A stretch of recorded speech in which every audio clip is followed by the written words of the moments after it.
My father told me I would never make it in tech. He said it at the dinner table on a Tuesday night when I was 14 years old and holding a laptop I had saved up for with babysitting money. He said it again at Thanksgiving when I was 17 and told the family I wanted to study computer science. He said it to his business partners at a barbecue, loud enough for me to hear through the kitchen window, the summer before I left for college. He said my older sister Amanda was the one with real instincts, the one with the head for business, the one who would carry the Walker name forward. I was the dreamer, the one who didn't have what it takes. 6 years after I walked out of that house with a suitcase and $600 to my name, a desperate email landed on my desk. A struggling tech company in Austin, Texas, was begging my firm for a strategic partnership. Their revenue was collapsing, their flagship product was failing, their clients were leaving. The company was called Walker Systems. The sender was Greg Walker, CEO and founder, my father, and he had absolutely no idea who I was now. The meeting was scheduled for tomorrow afternoon. 2 p.m., my conference room, my building, my city. My father would walk through the glass doors on the 42nd floor, sit across from me, and pitch his dying company to the daughter he had written off. He would shake my hand and not recognize my face, and I had all night to decide what I was going to do about it. I need to tell you how I got here. That Tuesday morning started the way every Tuesday started. I arrived at Novatech headquarters before 7, while the building was still mostly empty. I liked this hour, the quiet before 312 people filled the halls with noise and urgency and decisions that needed my signature. Corner office on the 42nd floor, glass walls, floor-to-ceiling windows overlooking the San Francisco Bay. That morning the fog was thick, and the Golden Gate Bridge was somewhere behind it, invisible, the way a lot of things in my life had been invisible until they weren't. I was working through partnership proposals. Novatech received dozens every quarter. Most were mid-tier firms hoping to ride our momentum. I read fast, annotated faster, and dismissed most within 2 pages. I ran a company valued at $4.5 billion. I didn't have time for anything that wasn't exceptional. Leah Chen walked in at 7:15 carrying her tablet and a coffee I hadn't asked for. My COO sharp, efficient. The kind of person who remembered your coffee order after hearing it once and never forgot a deadline or a grudge. She had been with me for 4 years, since Novatech was 12 people in a rented office in Oakland. I trusted her more than anyone in the building. She set the coffee on my desk. 4 proposals flagged urgent this quarter, she said. 3 were standard. The 4th was different. Smaller company, out of Austin. It came in late last night, Leah said. Flagged urgent. A company called Walker Systems. They're requesting a face-to-face meeting within the week. Walker Systems. My hand stopped mid-reach for the coffee cup. Half a second, maybe less. But inside that half second the room tilted and righted itself, and I was 14 years old again, standing in a living room in Austin, Texas, holding a laptop, watching my father look at the screen for 4 seconds before turning back to the television. I picked up the coffee, took a sip, set it down, asked Leah to pull up the email on the main screen. Walker Systems. I hadn't heard that name spoken out loud in 6 years. I hadn't typed it into a search bar. I hadn't let myself think about it on purpose, the way you don't let yourself think about a scar once the wound is closed. And now it was on my screen, in my building, asking for my help. Leah left to get the full attachment printed. I read the email alone. My jaw tightened. One hand went flat on the desk, the way it always did when I was processing information that carried weight. The email was professional, well-written, signed by Greg Walker, CEO and founder. The language was measured, corporate, careful. Phrases like exploring synergies and strategic alignment. A mention of evolving market conditions. A request for an expedited timeline. I had reviewed hundreds of proposals from struggling companies. I knew what desperation looked like when it wore a suit. This email was wearing its best one. I opened the 15-page proposal document attached to the email. I read it the way I read everything, like a surgeon examining an X-ray, looking for what was wrong and not what was right. The numbers told the story the email had tried to dress up. Revenue had declined 31% over 3 fiscal years. 4 major enterprise clients lost in the last 18 months, 2 to Meridian Tech, our biggest rival. Their flagship product, Syncor, was an enterprise data optimization platform built in 2019 with no significant updates since 2022. Clients were complaining about integration failures, cash reserves sufficient for approximately 8 months at current burn rate. I paused on the revenue chart. 3 years ago, Walker Systems had been billing $42 million a year. Now it was $29 million and falling. I remembered the house I grew up in. 14 Maple Drive, Austin, Texas, big yard, 3-car garage, a pool my sister used more than I did. That house was paid for by this company. My father built Walker Systems from nothing, and it became his identity, his proof that he was right about everything. And now the numbers on my screen were the sound of that foundation cracking. There was a time when those numbers would have meant something different to me, when his success felt like my failure and his failure might have felt like my vindication. But I had spent 6 years building something of my own, something real, something that had nothing to do with him. And his company's decline wasn't my victory. It was just math. Cold, clear, indifferent math. The same kind I had been good at since I was a kid, even when nobody in that house wanted to notice.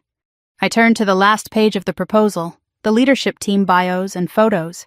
First name, Greg Walker, CEO and founder. I stared at his headshot. He was older than I remembered. Thinner face, same hard jawline. Same eyes that used to look through me at the dinner table like I was a chair that happened to be sitting in a chair. He was wearing a dark suit and a confident smile in the photo, but the smile didn't reach his eyes. I could tell, even in a corporate headshot, that the confidence was a performance. I had grown up watching that performance. I knew every seam. I hadn't seen his face in 6 years. Not in person, not in a photograph. I had trained myself not to search, not to check, not to type his name into any browser on any late night when the apartment was quiet and the old questions came knocking. And now here he was, on page 15 of a proposal that landed on my desk because his company was falling apart. Second name, Amanda Walker Ross, VP of Operations, my sister. I read Amanda's bio. Wharton MBA, joined Walker Systems in 2020, 1 year after I left Austin, led the expansion into healthcare data services, led the Enterprise Client Retention Initiative, led the Strategic Partnership Development Program. 3 major projects. I cross-referenced them against the data in the financial section. Healthcare expansion had burned through $1.2 million and produced 0 new clients. Client retention had lost 3 of the company's top 5 accounts. The partnership program had stalled after 2 exploratory meetings that went nowhere. My sister, the one with real business sense, the one Dad built his whole succession plan around. She was listed as VP of Operations of a company that was hemorrhaging clients and burning through cash reserves, and I was the one they were emailing for help. I felt something complicated when I read her name, not satisfaction, not pity, something in between that I wasn't ready to name. Third name, Victor Hale, board member. I didn't know him, former CFO of a regional firm, moved to a board seat in 2022. His bio was polished, too polished for a company this size. I flagged him mentally as someone to research before the meeting. Everyone on that page was someone my father had trusted more than me. I closed the proposal, set it face down on the desk, stood up, walked to the window. The fog had burned off slightly. The Bay Bridge was visible now, gray steel emerging from white like a secret the city was slowly deciding to tell. I pressed my forehead against the cool glass and felt the hum of the building through the window. Part of me said, reject the proposal. Send the standard decline letter. Let Walker Systems find another lifeline or fold quietly. It wasn't my problem. I owed Greg Walker nothing. Less than nothing.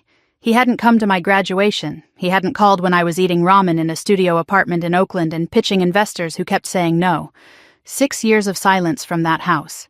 Not one voicemail, not one letter, not one text that said, I'm sorry, or I was wrong, or I hope you're okay.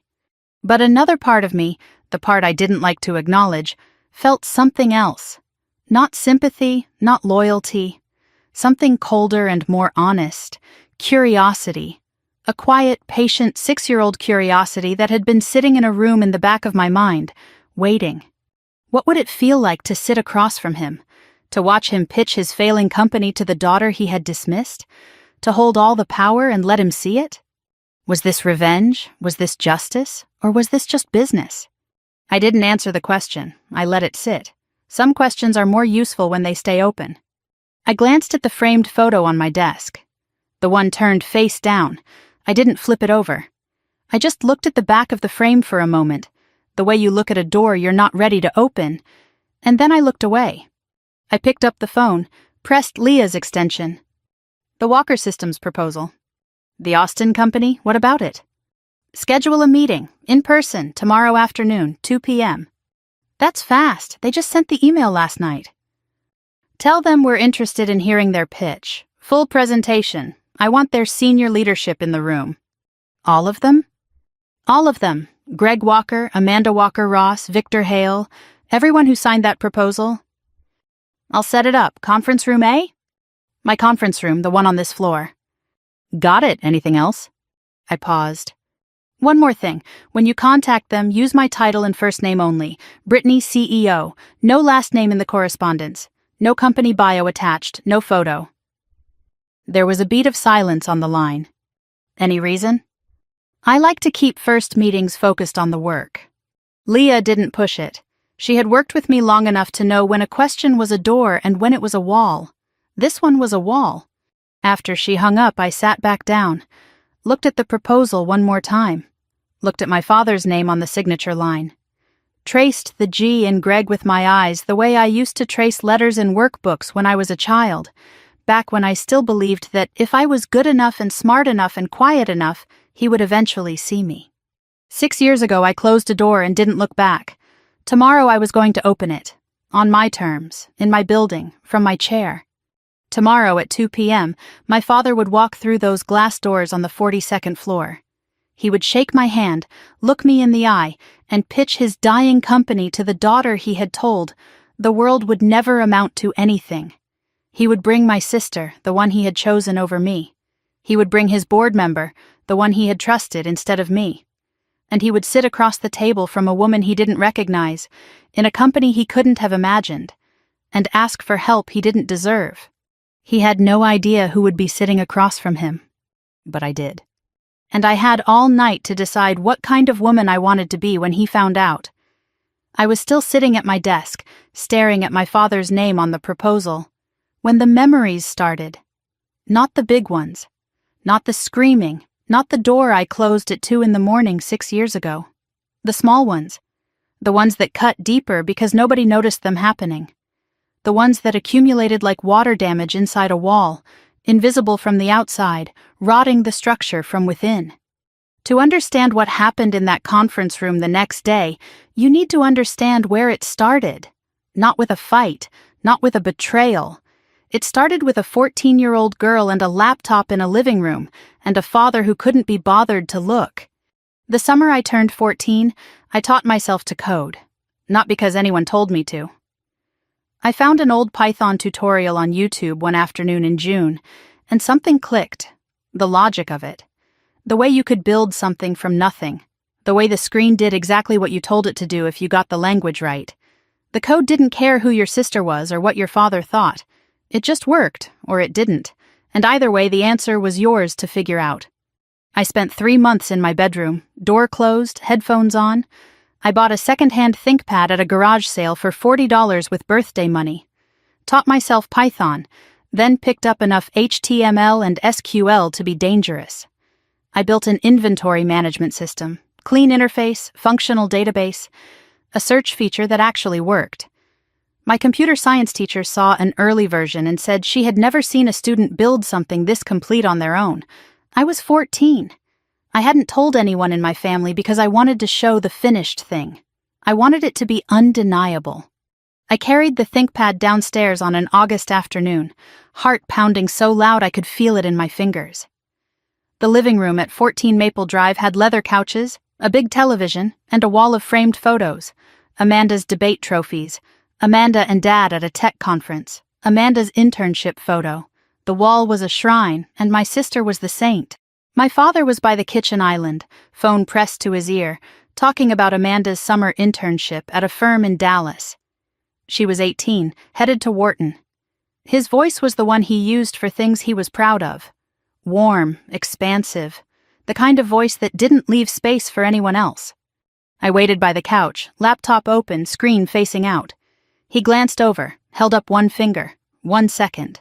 The call went on for 3 more minutes. My arms started to ache. Finally, he covered the phone. "What's up, Britt?" I turned the screen toward him. "I built something. Can I show you?"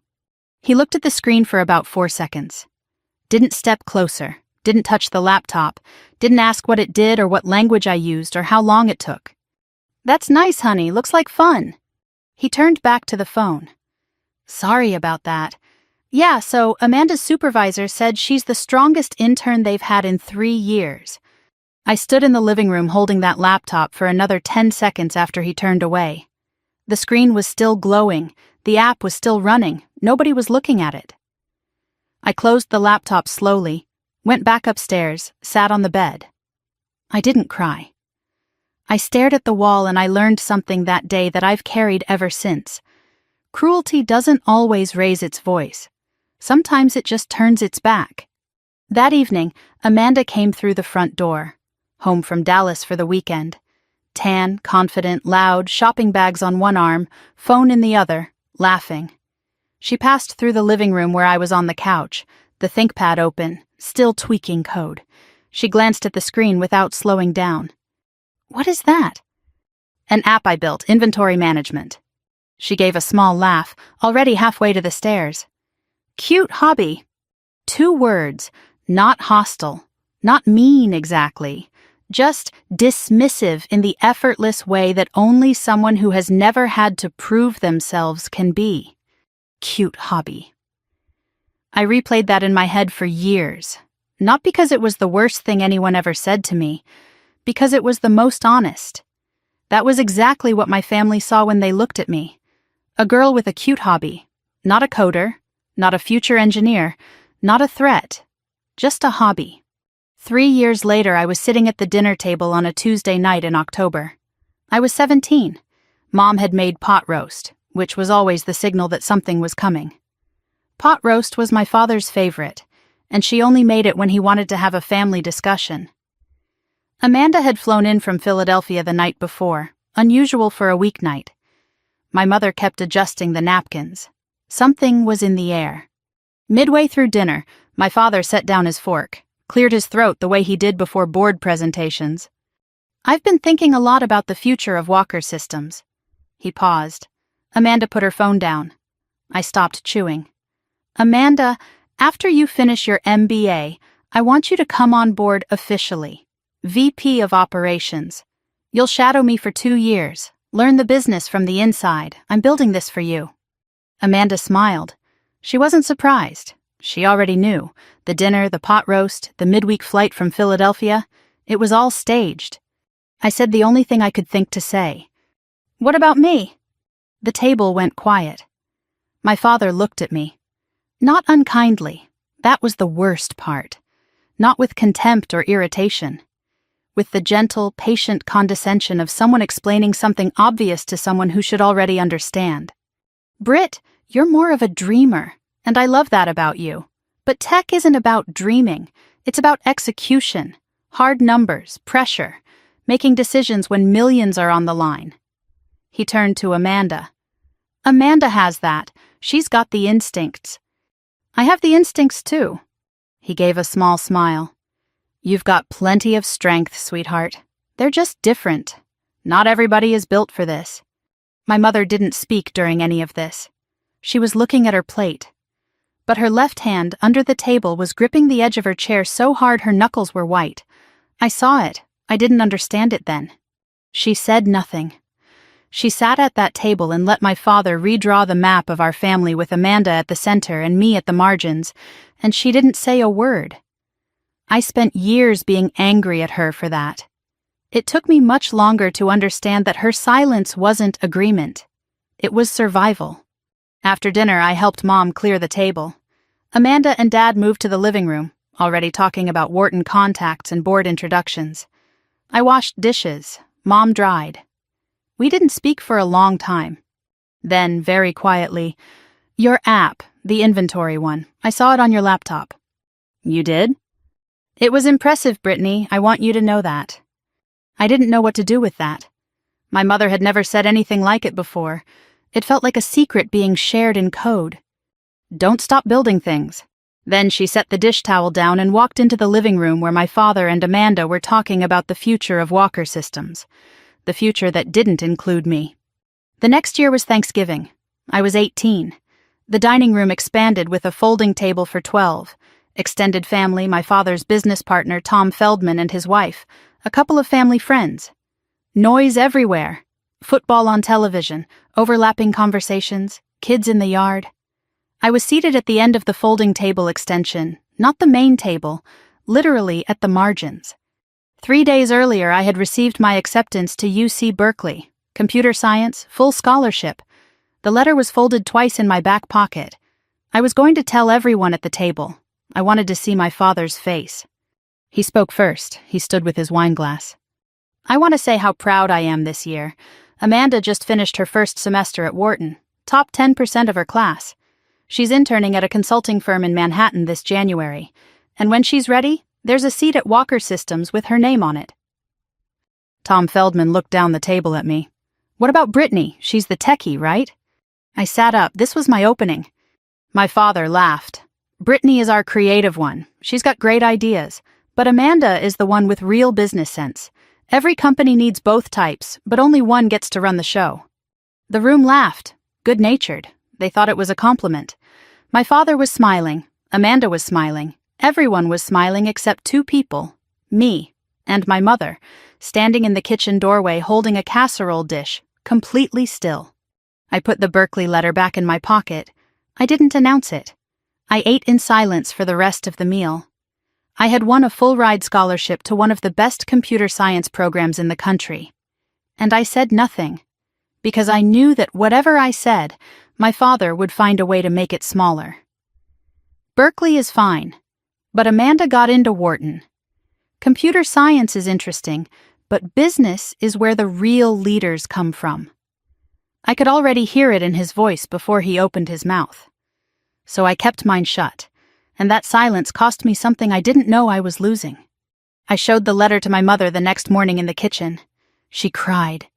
Every family has a pattern. Ours was simple. At 15, I built a website for a local nonprofit. The director wrote a thank you letter to our family. Dad read it, said, "That was nice of you, Britt," and pinned Amanda's semester report card to the fridge. At 16, I won 3rd place at the Texas State High School Hackathon, coded a weather alert app in 36 hours. Dad was at a conference in Chicago. Mom sent him a photo. He texted back, "Good job," with a thumbs-up emoji. That same week, Amanda failed an accounting exam at Wharton. Dad flew to Philadelphia to take her to dinner and tell her one bad grade means nothing. At 17, I landed a summer internship at a tech startup in Austin. Told my father at breakfast. He said that was great, then asked if I could help Amanda with her Walker Systems onboarding presentations. I spent that summer working at the startup until 5, and editing Amanda's slides until midnight. Nobody asked how my internship was going. At 18, I called to tell my father about Berkeley. His response, "Berkeley, that's solid. Good school." Amanda got into Wharton, of course, but Berkeley has a good engineering program. Practical. Practical. Not "I'm proud of you." Not "you earned this." Just practical. As if the best thing about my achievement was that it was useful enough not to embarrass him.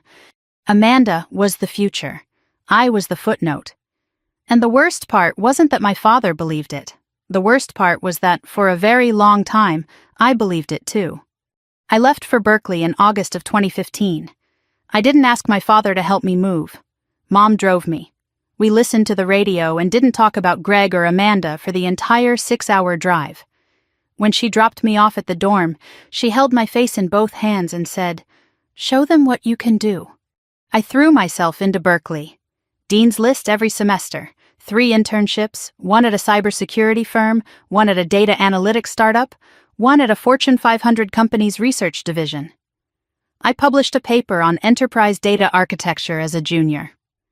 My senior capstone project, an enterprise data optimization platform, was described by my thesis advisor, Professor Langston, as the most original work he had seen from an undergraduate in a decade. I graduated cum laude in June of 2019. 4 years of relentless work. 4 years of proving to myself, not my father, to myself, that I belonged in every room they said I didn't. And on the day I walked across that stage, the one person I still foolishly wanted to impress didn't bother showing up.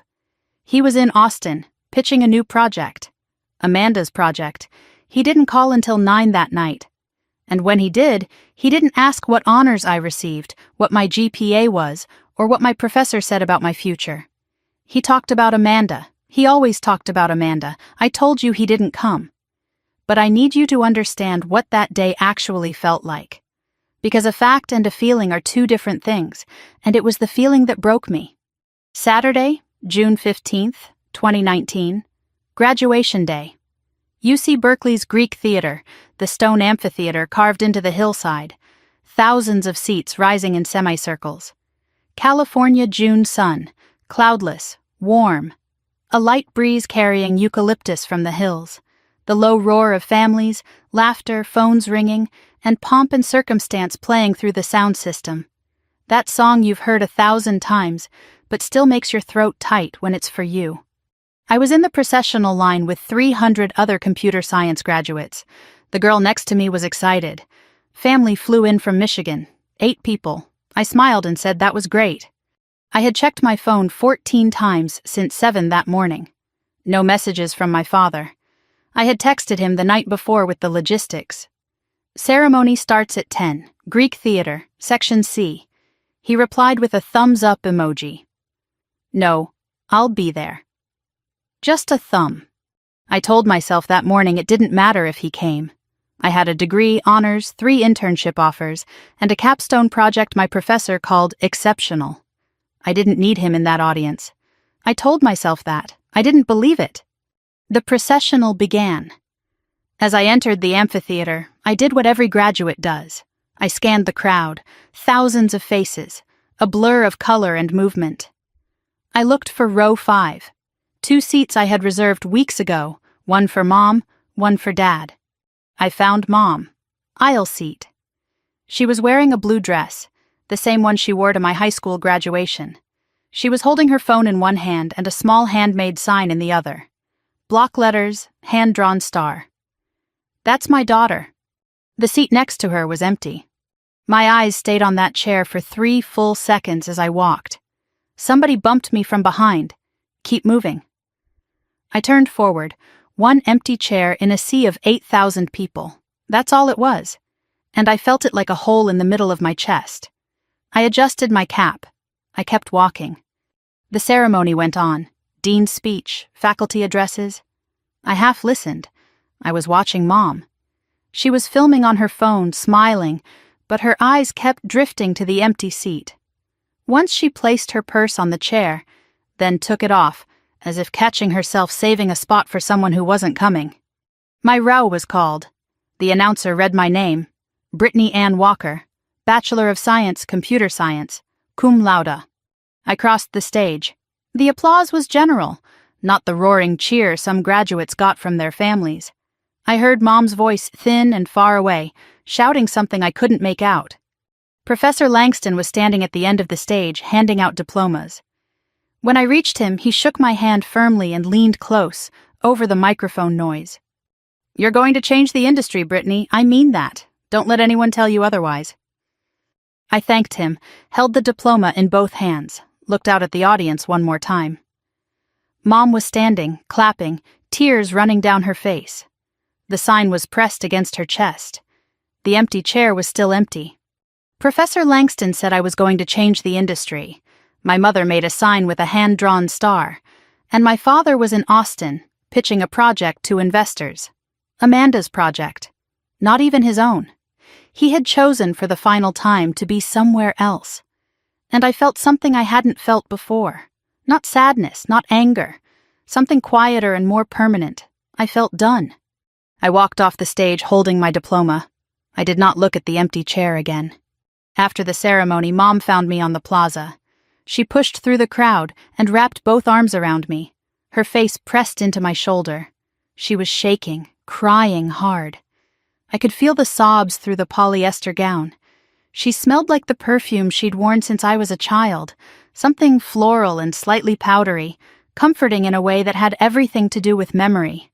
She pulled back, held my face in both hands. "I am so proud of you. You have no idea how proud I am." "Thanks, Mom." Her voice cracked. "I'm sorry he's not here. I asked him. I told him. It's okay. It's not okay." Silence between us. The plaza noise filled the gap. "Did he call this morning?" She didn't answer right away, looked down, adjusted the sign under her arm. "He said the investor meeting couldn't be moved. He said Amanda's presentation was today, and he needed to be there in person." I nodded slowly. Amanda's presentation, on my graduation day, he chose. She didn't say he sends his congratulations. She didn't say he feels terrible. And I noticed what she didn't say. She didn't defend him.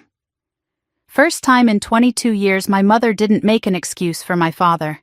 Somehow that hurt more.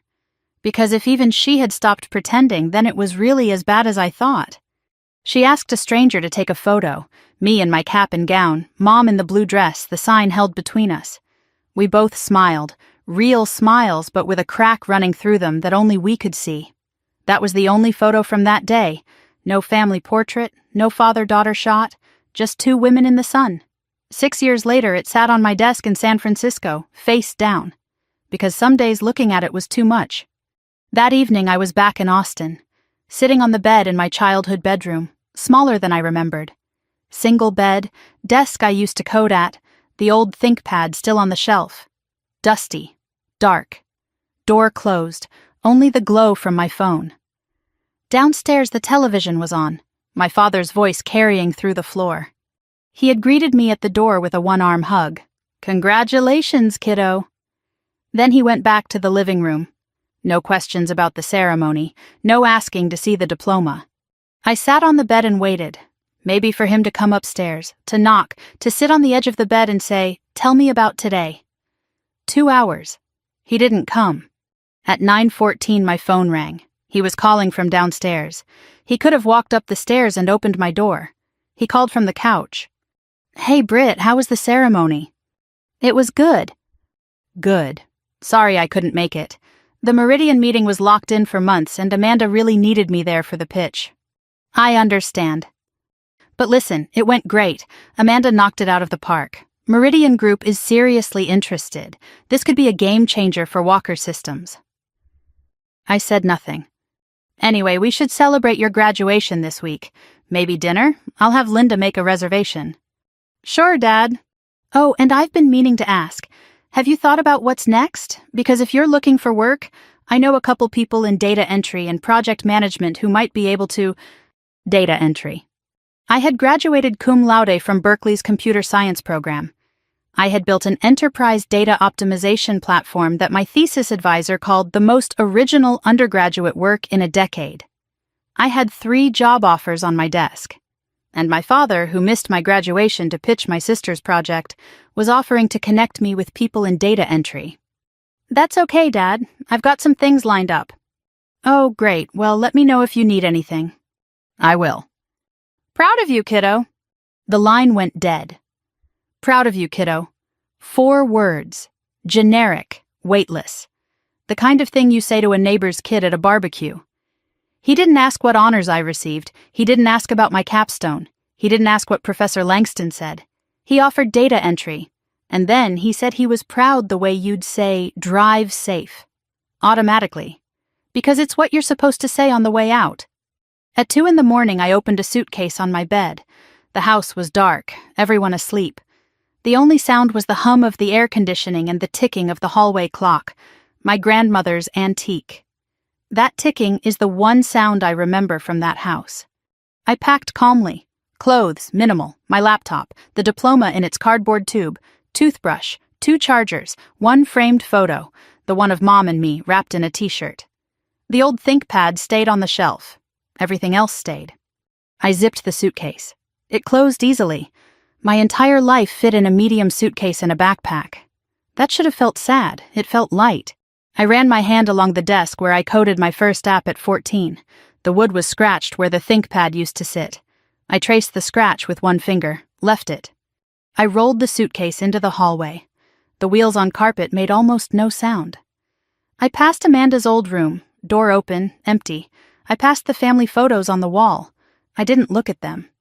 I reached the top of the stairs, and Mom was there. She was standing at the bottom. Robe, bare feet on the hardwood. Red eyes, but she wasn't crying now. She had been waiting. She knew. We looked at each other across the dark stairway. The clock ticked. "I heard you packing." "I'm sorry, Mom." She shook her head. "Don't be." I descended the stairs, set the suitcase by the front door, turned back to her. "You have money?" $600 from the internship. "That's not enough." "It's enough to start." She stepped forward and wrapped her arms around me, held me for a long time. Not the desperate clutching of someone trying to stop me.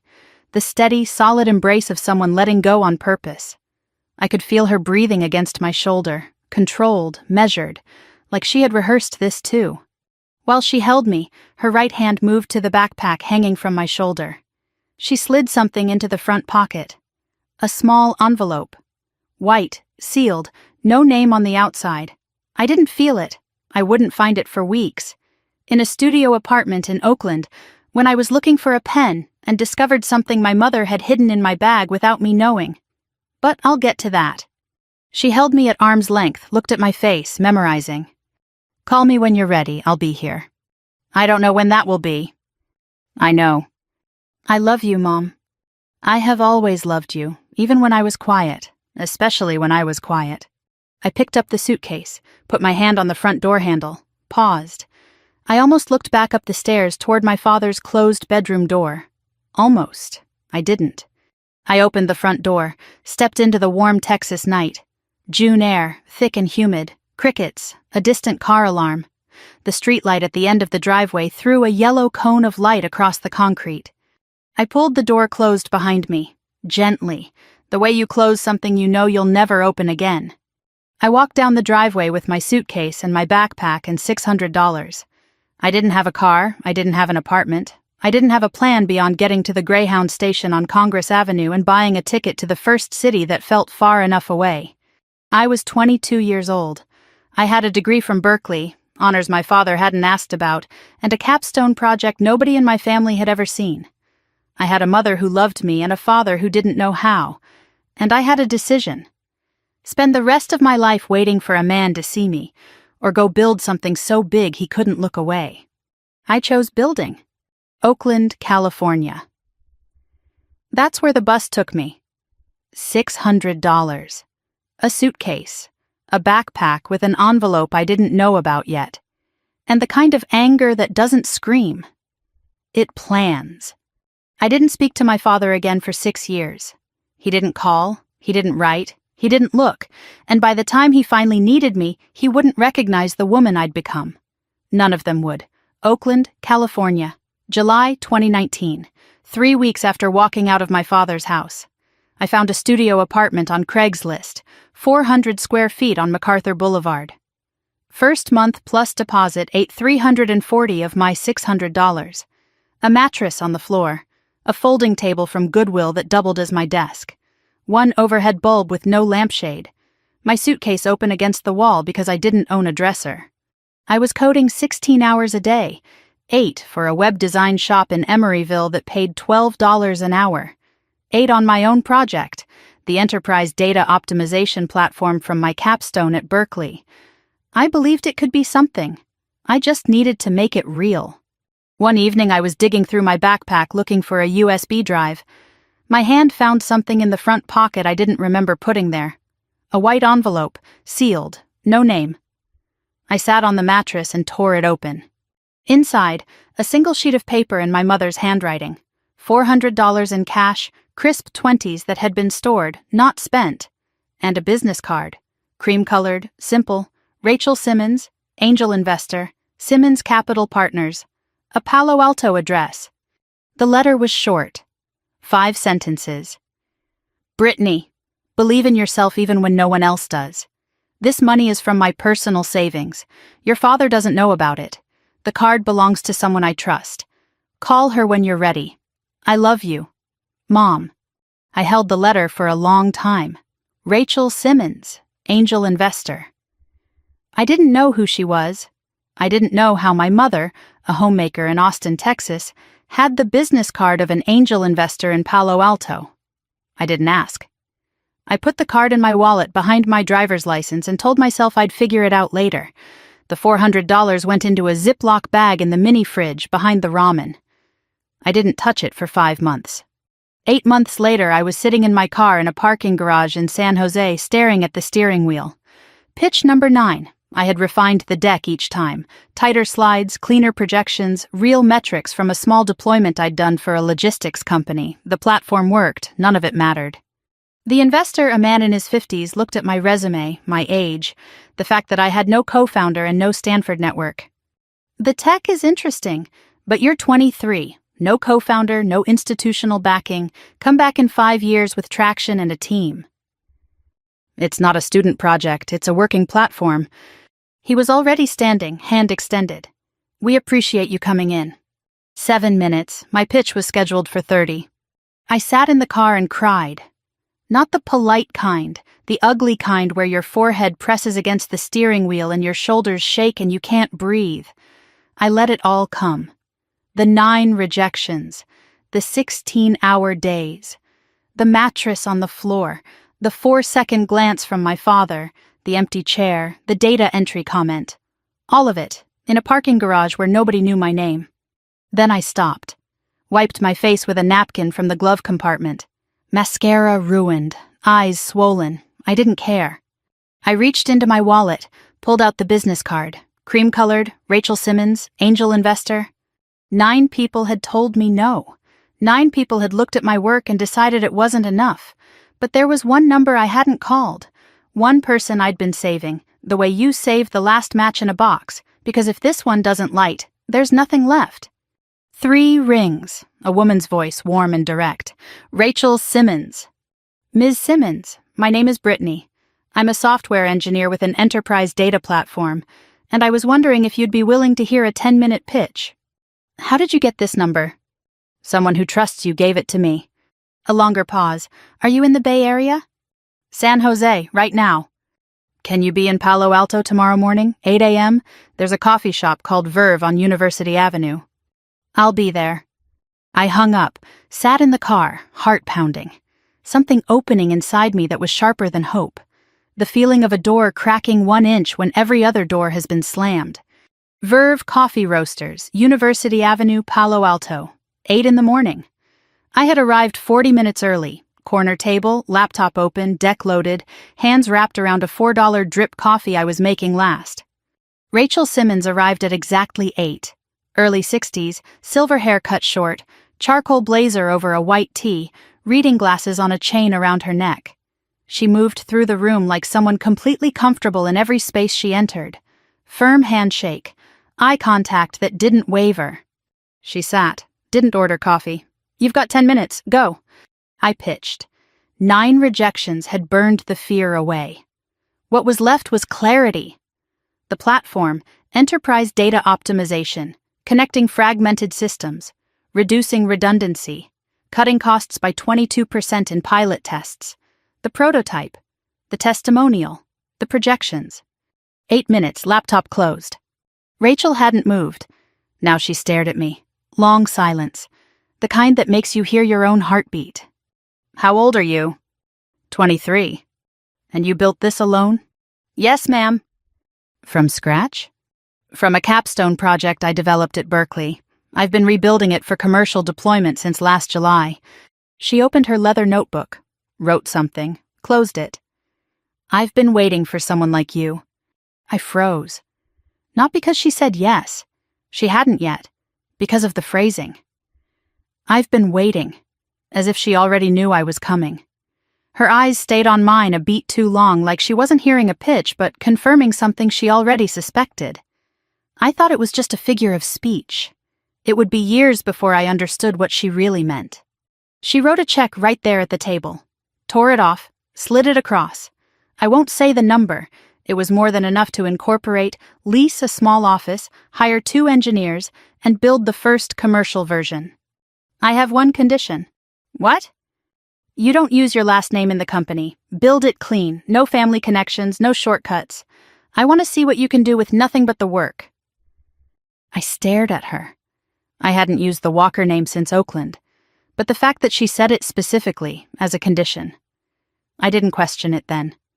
Looking back, I realized she knew exactly whose daughter I was. She knew, and she was protecting me from it. Deal. We shook hands. Novatech Industries was born.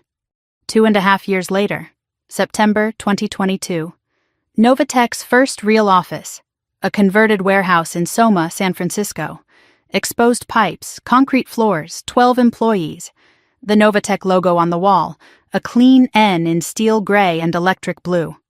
It was the first thing I put up when we moved in. 27 months after Rachel's check, we landed our first Fortune 500 client, a global shipping company overhauling its data infrastructure across 11 countries. They evaluated 4 vendors. We were the smallest. We won. $3.8 million over 2 years. The contract that turned a startup into a company. It was 9 p.m. The team had celebrated and gone home. Just me and Leah Chen, my head of operations, the woman who would become my COO. She was at her desk, still typing. I was standing in the hallway looking at the logo on the wall. You're still here? I'm looking at the logo. She turned and looked at it too. It's a good logo. 3 years ago, I was eating ramen in a studio apartment in Oakland, coding on a folding table. My father told me I didn't have what it takes for tech. Quiet beat. You've never mentioned your father before. I know. Leah was the closest thing I had to a partner. She had been with me since the seed round. She knew my coffee order, my work habits, my insomnia patterns. She did not know my last name was Walker. She did not know my father ran a tech company in Austin. She did not know I had a sister who had been handed everything I'd had to build from scratch. I had erased my family from my biography so completely that even the person who sat across from me 12 hours a day had no idea who I used to be. I stood in front of the logo, almost cried, felt it rising behind my eyes, the pressure of 3 years of work and silence and loneliness. But I held it. I had taught myself to hold it. Crying was for parking garages when nobody was watching. This was my office, my company, something new. I nodded at the logo, turned off the light, walked out.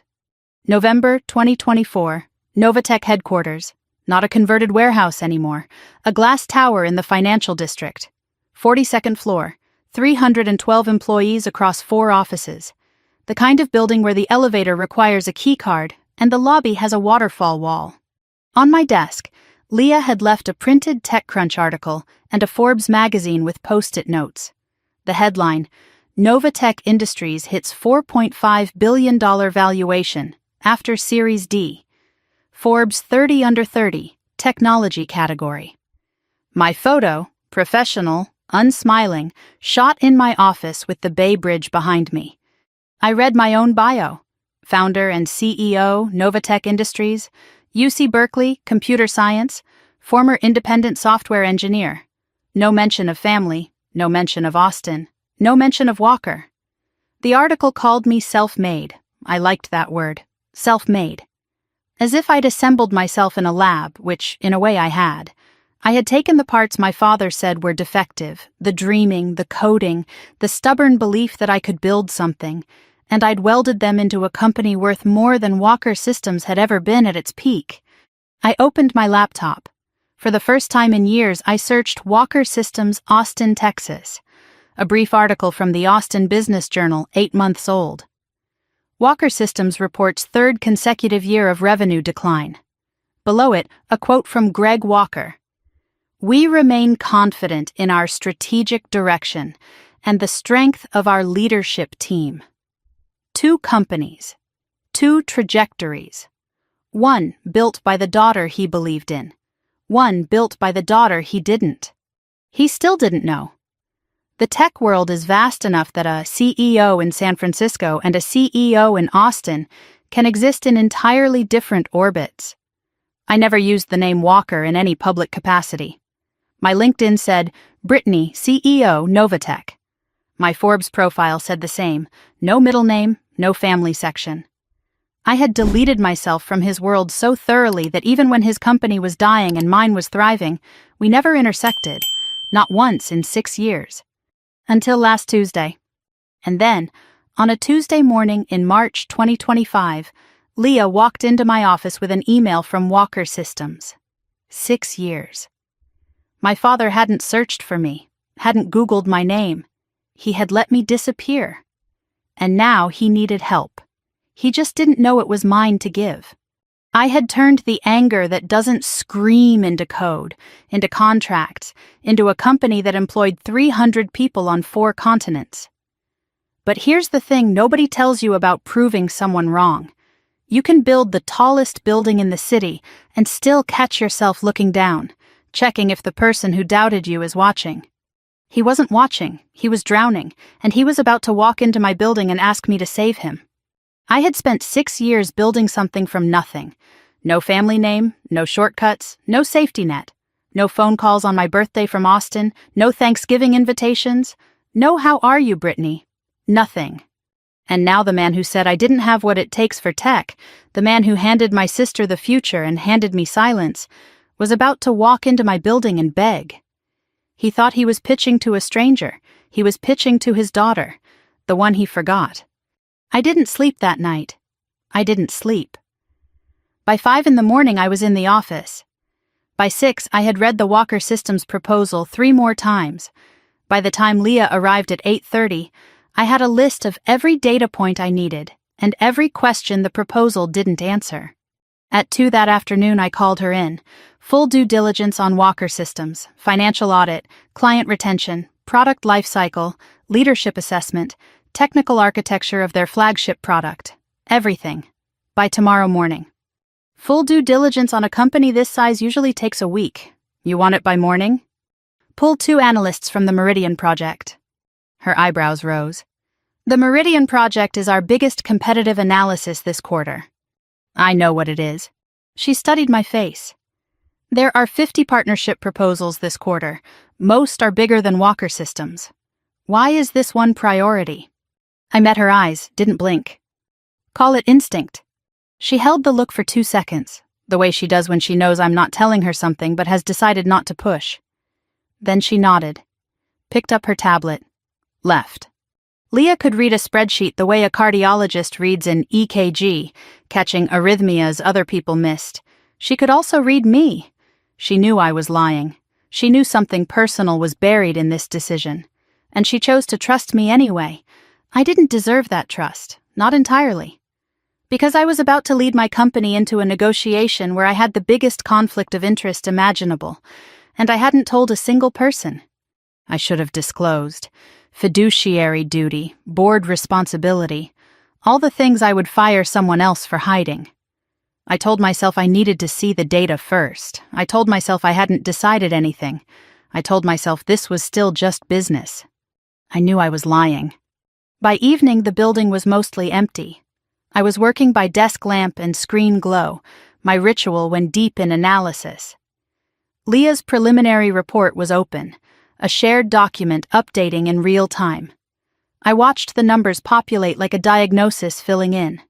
Walker Systems. Annual revenue peaked at $42 million in fiscal year 2021, currently $29 million, projected to drop below $25 by year-end. 4 major enterprise clients lost in 18 months. 2 to Meridian Tech. Cash reserves, $6.2 million. Monthly burn, $780,000. At that pace, roughly 8 months of runway. Headcount, 73 employees. Down from 104 at peak, 2 rounds of layoffs. Glassdoor reviews painted a company where morale had cratered. 73 people. That number kept coming back.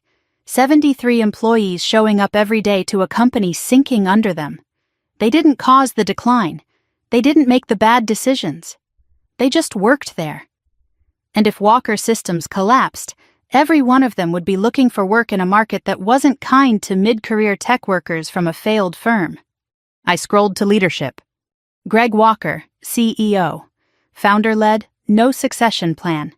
Management style described as top-down, resistant to outside input.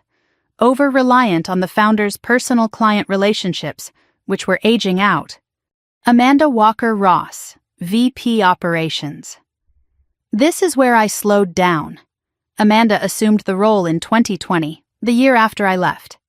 She was tasked with 3 strategic initiatives: expand into healthcare data services, retain the top 5 enterprise clients, modernize the Syncor deployment pipeline. Healthcare expansion burned through $1.2 million in development costs, acquired 0 clients, shelved after 14 months. Client retention. Of the top 5, 3 left during Amanda's tenure. Exit interviews cited lack of technical innovation. Deployment modernization. Over budget by 60%, 11 months late. Integration bugs that directly caused 2 client departures. 3 initiatives, 3 failures, each with Amanda's name on the top line. The sister my father said had real business sense, the one he built his succession plan around. Reading this didn't feel good. It felt like reading the medical chart of a patient you knew a long time ago. You don't want them to be sick, but the numbers don't care what you want. Below Amanda's profile, Victor Hale, board member. Former CFO 2012 to 2022, then moved to a board seat, well-connected in Austin tech circles. Described as politically astute, known for aligning with whoever holds the most power within an organization. I flagged his name in my notes. Political animal. I noted him and moved on. I'd deal with Victor Hale later. Then I opened the Syncor section. Walker Systems' flagship product. Enterprise data optimization platform, integrating fragmented systems, reducing redundancy, improving efficiency. Built in 2019, initial architecture described as ahead of its time. No major updates since 2022. Competitors, especially Meridian Tech, had overtaken it. Nothing unusual. Then I opened the architecture diagram. The technical schematic showing how Syncor's core engine processed data, the node structure, the optimization pathways, the proprietary algorithm at the center. I stopped breathing. My hand moved to the trackpad and froze, my other hand curled into a fist on the desk. I knew this architecture. Not because I had studied Walker Systems. Not because I had seen it in any industry report. I knew it because I had drawn it. 4 years earlier, in a dorm room at Berkeley, on a whiteboard at 2 a.m, working on my capstone project. The node structure, the optimization pathways, the way the algorithm branched at the 3rd decision layer. It was mine. I told myself I was wrong. I was tired, 7 hours into the data, making connections that weren't there. Lots of platforms use similar architectures. But the 3rd decision layer, the branching pattern, the way the algorithm weighted prioritization over efficiency at the node level. That was my innovation. The part Professor Langston called the most original undergraduate work in a decade. I zoomed in. Metadata. Development date, Q3 2019, July through September. 3 months after I graduated. 3 months after I left Austin. 3 months after I walked out with a suitcase and a backpack and an envelope I hadn't opened yet. Where did they get this architecture? I said it aloud. Then I called Leah 2 floors down. The Syncor technical review, the architecture diagram. Just uploaded it. What about it? Where's the source documentation, original design files? Proprietary, developed in-house 2019, no external licensing, no credited designer. Why? A long pause. I want a full technical audit, deep code base review, file names, creation dates, everything. Can you get that before the meeting? That's tomorrow at 2. I know. I'll need access to their code base. Requesting it directly means tipping them off we're doing more than a standard review. Then do it after the meeting. Start the request tonight. I want it ready the moment I give the word. Brittany, what's going on? I'm not sure yet. Keep digging. I hung up, stared at the diagram. The pattern that looked like my handwriting, the algorithm that thought the way I think.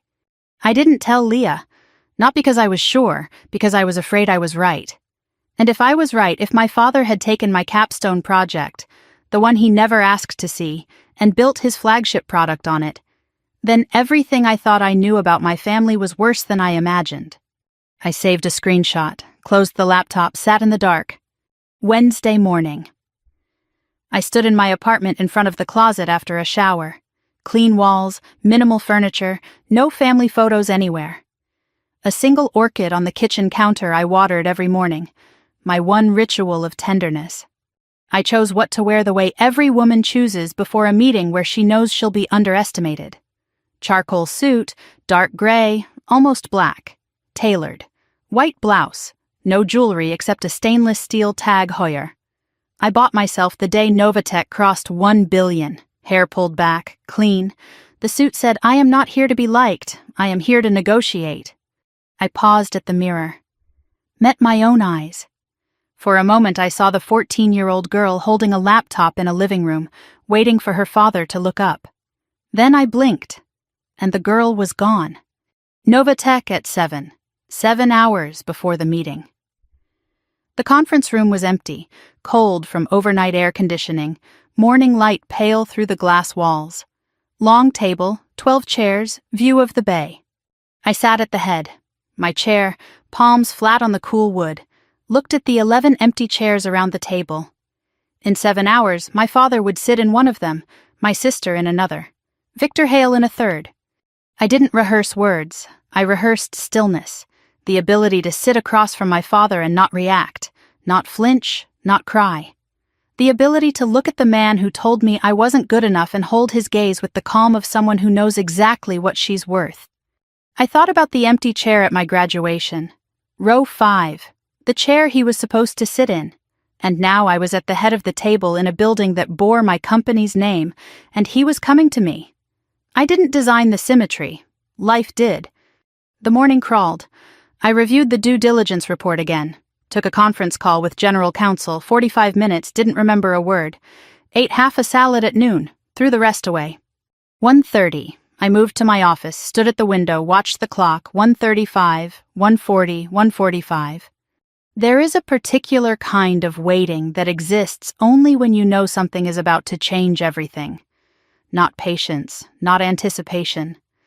The suspended second between the lightning and the thunder, when you've seen the flash but haven't heard the sound, and you're counting. 1:47, Leah's voice through the intercom. Calm, professional, with a slight edge. "Brittany, they're here. 3 people checked in at the lobby. Greg Walker, Amanda Walker-Ross, and Victor Hale. They're coming up." I didn't move from the window. Watched my own reflection in the glass. Dark-suited, motionless. "Conference room ready?" "Since this morning. Water, screen, notepads. Your chair at the head." "Give them 5 minutes to settle, then come get me." "Understood." 5 minutes. I used them, fingertips against the glass. Cool, solid, real. 3 slow breaths, in through the nose, out through the mouth. The technique a therapist taught me for moments when the past bleeds into the present. I thought about the envelope, Mom's letter, $400, the business card. Believe in yourself even when no one else does. I thought about pitch number 9, the parking garage, the tears on the steering wheel, the last match in the box. Rachel's voice in the coffee shop, "I've been waiting for someone like you." The Novatech logo on the warehouse wall, 12 employees. The architecture diagram from last night, the one that looked like my handwriting. Then I stopped thinking, because Leah was at the door. "They're ready." I turned from the window, adjusted my cuffs. One small nod. "Send them in." I walked toward the conference room, heels on polished concrete, each step deliberate. I could hear voices on the other side of the glass wall, muffled and polite, the small talk of people who don't know they're about to have the most important meeting of their lives. I put my hand on the door handle, opened it. And there he was. My father, standing at the far end of the table. Older than I remembered. Thinner. The jawline still hard, but the skin looser, the way men age when stress eats them from the inside. His hair had gone fully gray. It was still dark the last time I saw him, in the living room of 14 Maple Drive, not looking at my laptop. He was wearing a navy suit and a burgundy tie. The same tie. I recognized it, the one he wore to board meetings when I was a kid, the one he'd straighten in the hallway mirror while I watched from the stairs. The tie that meant important things were happening. He thought this was an important meeting. He had no idea how important. He looked right at me, smiled politely, the professional smile, the one for strangers, extended his hand. "Thank you for seeing us on short notice. I'm Greg Walker." He had no idea. I smelled him before I saw his face. The cologne. Same brand, same scent from 14 Maple Drive, the one that lingered in the hallway every morning after he left for work. I hadn't smelled it in 6 years, and my body recognized it before my brain did. Something tightened in my chest like a hand closing around a nerve. 3 people stood at the far end of the conference table.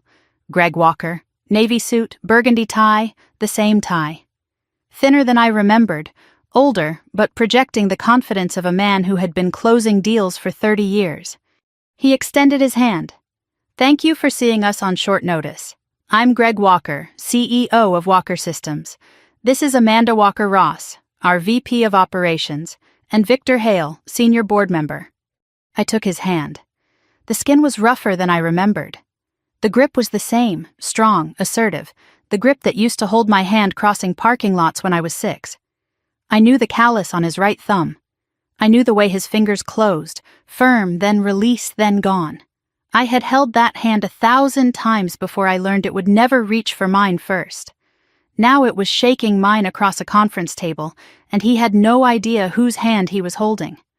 "Welcome to Novatech, please have a seat." Amanda stepped forward. Cream blazer, hair blown out, the polished presentation I remembered from every family gathering. She always looked the part. Her handshake was lighter than Greg's, quicker, but as she took my hand, her eyes did something. They lingered. 1 second longer than standard. Her gaze flicked across my face, the jawline, the crease between my eyebrows that every walker has, and something in her expression shifted. A micro-twitch, a flicker of almost recognition, and then it was gone. She smiled, sat down, sat. She almost saw me. For 1 second her brain tried to connect the woman in front of her to the girl she'd called a cute hobby 14 years ago, but the connection didn't fire. Amanda had never really looked at me. She saw a CEO in a charcoal suit. She didn't see her sister. The disguise wasn't my clothes or my title. The disguise was her own indifference. Victor Hale shook my hand with the over-firm grip of a man who compensates with force. Silver cufflinks, eyes that assessed the room before they assessed the people. He said nothing beyond pleasure. Everyone sat, me at the head, Greg to my left, Amanda across from him, Victor at the far end, Leah behind me, tablet ready. Greg stood to present. He had a slide deck projected onto the screen. Clean design, blue tones, the Walker Systems logo prominent. He spoke with the voice I knew, the confident one, the boardroom one, the one he used at dinner tables when he talked about Amanda's future. He pitched Walker Systems' strategic value, 30 years in enterprise data, established client base, proprietary technology, experienced leadership. He emphasized partnership synergies between Walker Systems' legacy market position and Novatech's innovation platform. He was good. He had the cadence, the pauses, the eye contact. He made Walker Systems sound like a company in transition, not a company in freefall. He said strategic repositioning when he meant losing clients. He said leadership depth when he meant his daughter, who had failed 3 consecutive projects, was his only succession plan. He said proprietary technology when he meant Syncor, the architecture I was now almost certain had been built on my capstone. I sat perfectly still, took notes on a legal pad, didn't look up when he made his strongest claims. Greg turned the floor to Amanda. She stood, smoothed her blazer, cleared her throat. The operations overview, streamlined workflows, optimized delivery pipelines, client-centric restructuring. Amanda spoke the way my father taught her to speak. In abstractions, confident phrasing, no specifics. She said optimized delivery pipelines without mentioning the 11-month delay. She said client-centric restructuring without mentioning that 3 of their top 5 clients were gone. She spoke the way people speak when they've been told their whole life that sounding confident is the same as being competent. She sounded exactly like Dad, and for the first time, that didn't make me angry. It made me sad. I hadn't expected that. Instead of vindication, I saw a woman performing a role she was cast in, not one she chose. Victor added brief comments: strategic value, market positioning. His contribution was short and calculated. He wasn't pitching. He was watching me, reading my reactions the way a poker player watches for tells. The presentation ended. Greg clicked to the final slide. Partnership proposal, next steps. He sat down, clasped his hands on the table, looked at me with the expectant, slightly vulnerable expression of a man who had just asked for something he desperately needed. The room went quiet. I didn't speak. I let the silence hold. 5 seconds. 10. Long enough for Greg to shift in his chair. Long enough for Amanda to glance at Victor. I let them wait because I needed the time. I needed to decide exactly who I was going to be in the next 30 seconds. I pushed my chair back, stood slowly, buttoned the top button of my suit jacket, the gesture anyone in boardrooms recognizes, the signal that something formal is about to happen. I walked to the window, stood with my back to the skyline, afternoon light framing my silhouette. I was standing, they were sitting. Thank you for the presentation, Mr. Walker. It was thorough. I looked at Greg, then Amanda, then Victor, back to Greg. Your company has significant challenges. The revenue decline, the client attrition, the leadership gaps. These are not minor issues, and a partnership of this nature would require extraordinary transparency from both sides. Greg nodded. We're prepared for full transparency. Good, because before we proceed I need to disclose something, in the interest of that transparency. The room stiffened. Leah looked up from her tablet. Victor's hand stopped moving on his notepad. Amanda's eyes narrowed, the instinct of someone who senses danger before she understands it. When I was growing up, there was a house on Maple Drive in Austin, Texas. Number 14, big yard, leather couch in the living room. A hallway clock that ticked so loud you could hear it from the second floor. Greg's expression changed, not recognition, confusion. Why was this woman talking about a house in Austin? There was a girl who lived in that house. She taught herself to code on a second-hand laptop she bought for $40. She built an inventory management app when she was 14 and tried to show it to her father. He looked at it for 4 seconds and went back to his phone call. Greg's mouth opened slightly. His hand resting on the table went still. That girl won a hackathon in high school, got into Berkeley, graduated cum laude, and on the day she crossed that stage, her father was in Austin pitching a project. He didn't come. He didn't even ask what honors she received. Amanda's face went white. The pen she was holding slipped from her fingers and rolled across the table. Nobody picked it up.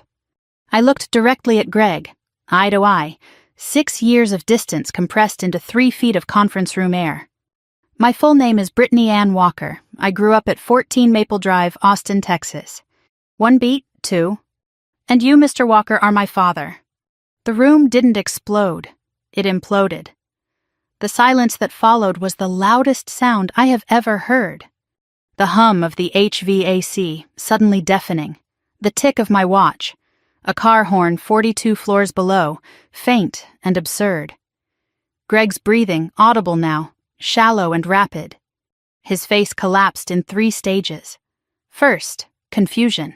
His brain rejecting the information. Brittany was a girl in a bedroom in Austin. Brittany was a name he hadn't said out loud in years. Brittany was not a woman in a charcoal suit standing in a glass office overlooking the bay.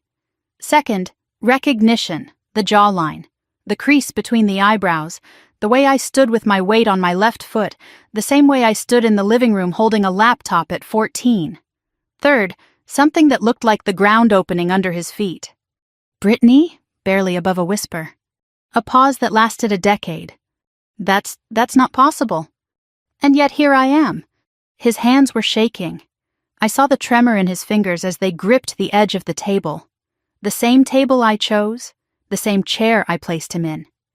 He looked at me the way you look at something you broke a long time ago and forgot about. And then one day you find it whole, polished, worth more than everything else you own.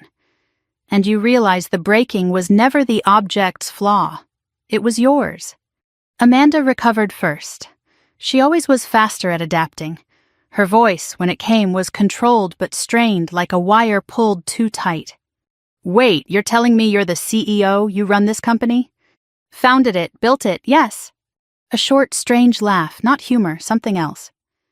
"Novatech, $4.5 billion. And you're... you." There it was. You're you. 2 words that carried 32 years of assumptions. Amanda couldn't reconcile the girl she called cute hobby with the woman who built a company worth more than Walker Systems had ever been. Not because the evidence wasn't in front of her, because the category didn't exist in her mind. I was the footnote, the dreamer. I wasn't supposed to be the CEO. But underneath the shock, I caught something else in Amanda's eyes. Not awe, not admiration, something colder, calculating. The look of someone rapidly recalculating a chessboard. Not to congratulate the opponent, but to find a new angle of attack. Just a flash, gone as fast as it came. But I'd spent 6 years reading boardrooms. I knew what calculation looked like when it wore a human face. Amanda wasn't just shocked, she was threatened, and threatened people do dangerous things. Victor Hale had said nothing since the reveal. He leaned back, arms crossed, watching the scene with the detached precision of a man already figuring out which side to be on. His eyes moved between Greg, Amanda, and me, triangulating, measuring. He caught me looking at him. For 1 second our eyes met. He gave a small, almost imperceptible nod. Not respect, exactly. Acknowledgement. One power player recognizing another. Greg opened his mouth, closed it, opened it again. "Brittany, He stopped. "How long have you—" "6 years since I left." "And you built all of this?" "Yes." His voice cracked. "Why didn't you tell us? Why didn't you call?" "You know why." That line landed. Greg flinched, physically, visibly, the way you flinch when someone says out loud the thing you've been trying not to think. "I didn't press. I let it sit. I wasn't here to destroy him. Not today. Today was the reveal. The reckoning would come later. I think we should table the partnership discussion for now. My team has additional due diligence to complete. We can reconvene next week." "Brittany, please."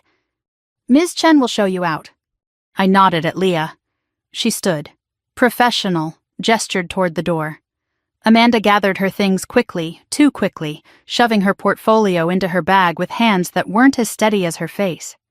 Victor stood smoothly, buttoned his jacket. Greg was the last to rise. He stood slowly, like a man whose legs weren't certain of the floor. He paused at the door, turned back. Amanda and Victor were already in the hallway. It was just Greg and me and the long table between us. He looked at me. Not the professional look from the handshake, not the confused look from the reveal, something raw, unprotected. The face of a man standing in the rubble of something he only now realized he'd destroyed. He opened his mouth and he said something. Not an excuse, not a defense, not "let's talk about the partnership," not "I'm sorry," not any of the things I had rehearsed responses for. He said something I didn't expect, something that cracked the armor I'd spent 6 years building, something that changed everything that came after. But I'll get to that. The door closed, and I stood alone in that conference room, in the room I built, in the company I built, in the city I'd chosen, with his words still in the air and my hands shaking for the first time in 6 years. I need to go back to the moment in the doorway. The thing my father said that I withheld from you. Because what happened next, the thing I discovered about my own code, none of it makes sense without understanding 3 words my father said while standing in my doorway. Greg was at the conference room door, one hand on the frame, his face raw, unprotected, the rubble of something he only now realized he'd destroyed. He looked at me across the length of the table. His voice was quiet, stripped of the boardroom confidence, almost unrecognizable. "I looked for you." 4 words, not "I'm sorry," not "how could you do this to us," not "can we discuss the deal." 4 words I did not have a rehearsed response for. "After you left. I looked for you. I called Berkeley. They said you'd graduated and left no forwarding address. I searched online, but there was no Brittany Walker in tech, no social media, nothing." His voice cracked. "I thought maybe something had happened to you." My jaw tightened. My right hand pressed flat against the table. My left hand curled into a fist beneath the table where he couldn't see. He said he looked for me. And the thing that made my hands shake wasn't that he said it. It was that I wanted to believe him. After everything, after 6 years, some part of me wanted those 4 words to be true. Silence held for several seconds. You looked for me. Yes. But you didn't find me. No. Because I didn't want to be found. Because there was nothing left to find. Brittany... It's been 6 years, Dad. 6 years. You didn't come to my graduation. You offered me data entry contacts. You spent every dinner, every holiday, every conversation telling me I wasn't the one with talent. And then I left. And you want me to believe you looked? He said nothing. His hand dropped from the doorframe. I don't know if you looked. And right now, I don't know if it matters. He tried to redirect, the survival instinct of a businessman drowning personally and professionally. Can we at least discuss the partnership, separate from this? There is no partnership, not yet. My team has additional due diligence to complete. We can talk next week. Brittany, please, Walker Systems can't wait. Then you should have thought about that before you spent 30 years telling your daughter she wasn't good enough to run a tech company. The sentence landed like a closed door. He stared at me, opened his mouth, closed it, nodded once, small, defeated, and walked out. The door clicked shut. I sat down, placed both hands flat on the table, felt the tremor in my fingers. I looked for you. 3 words I couldn't verify and couldn't dismiss. 3 words that sat in my chest like a stone, too heavy to carry, too sharp to put down. I sat in that conference room for 45 minutes after he left. Didn't check my phone. Didn't call Leah. The woman who built Novatech didn't sit in dark rooms feeling things. She made decisions. She moved forward. But that woman had just watched her father's face collapse, and she needed a minute. Maybe 45 of them.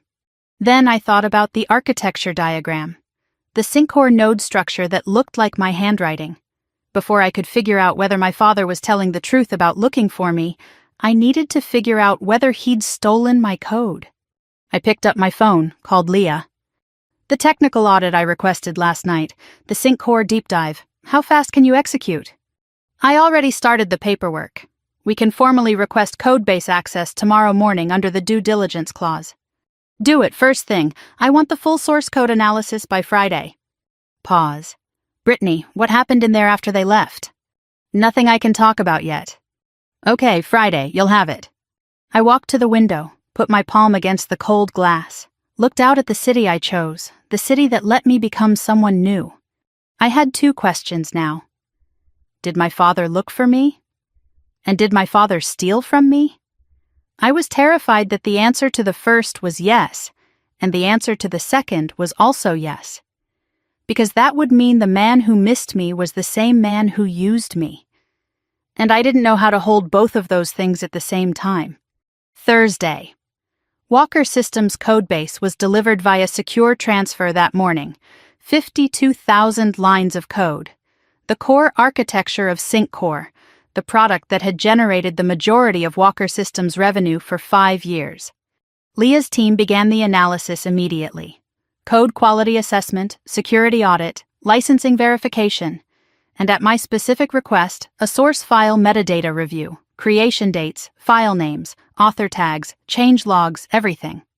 I didn't tell Leah why I wanted the metadata. I didn't need to. She'd seen the way I froze at the architecture diagram 2 nights ago. She was smart enough to know something was buried in that code. She just didn't know what. Thursday passed slowly. I attended 2 other meetings and remember nothing about either. My mind was in the server room on the 38th floor. At 4 in the afternoon, Leah texted, "Preliminary scan done. Full analysis tomorrow morning, something you should see."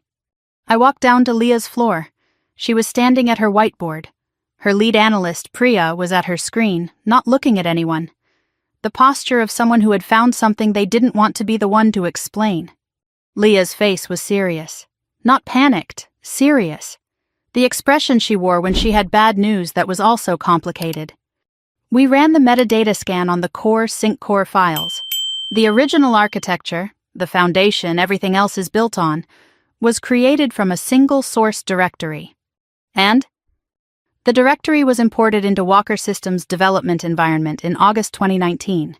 It wasn't built internally. It was brought in from an external source. What was the directory name?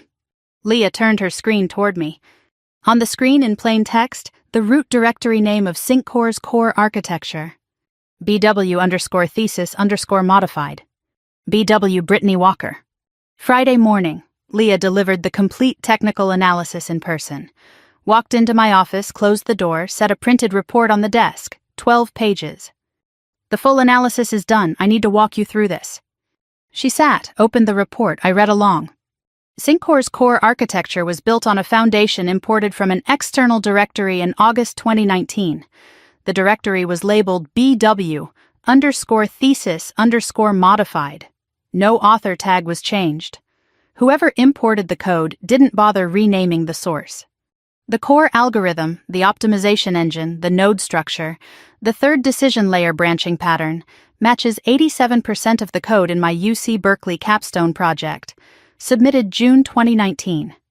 The remaining 13% consists of surface-level modifications, variable renaming, UI wrapper, deployment framework. The intellectual foundation, the architecture, the logic, the innovation is mine. Walker Systems filed no patent on SyncCore. No open-source license was referenced. No author credit exists anywhere in the codebase beyond the directory name. Leah set down the report, looked at me. BW, those are your initials. I didn't answer. Brittany, is this your code? I stared at my screen, 2 windows side by side, left SyncCore, right my capstone. The side-by-side comparison was not subtle, not coincidental, line by line, function by function, architecture by architecture identical. Yes, she exhaled slowly. How did Walker Systems get your capstone project? I didn't know. I had theories. Maybe Greg accessed my Berkeley cloud repository after I left. The family shared account I never deleted. Or maybe a copy was on the old ThinkPad I left behind in my childhood bedroom. Or maybe Professor Langston shared the project through academic channels. It didn't matter how he got it. What mattered was this. My father told me I didn't have what it takes for tech.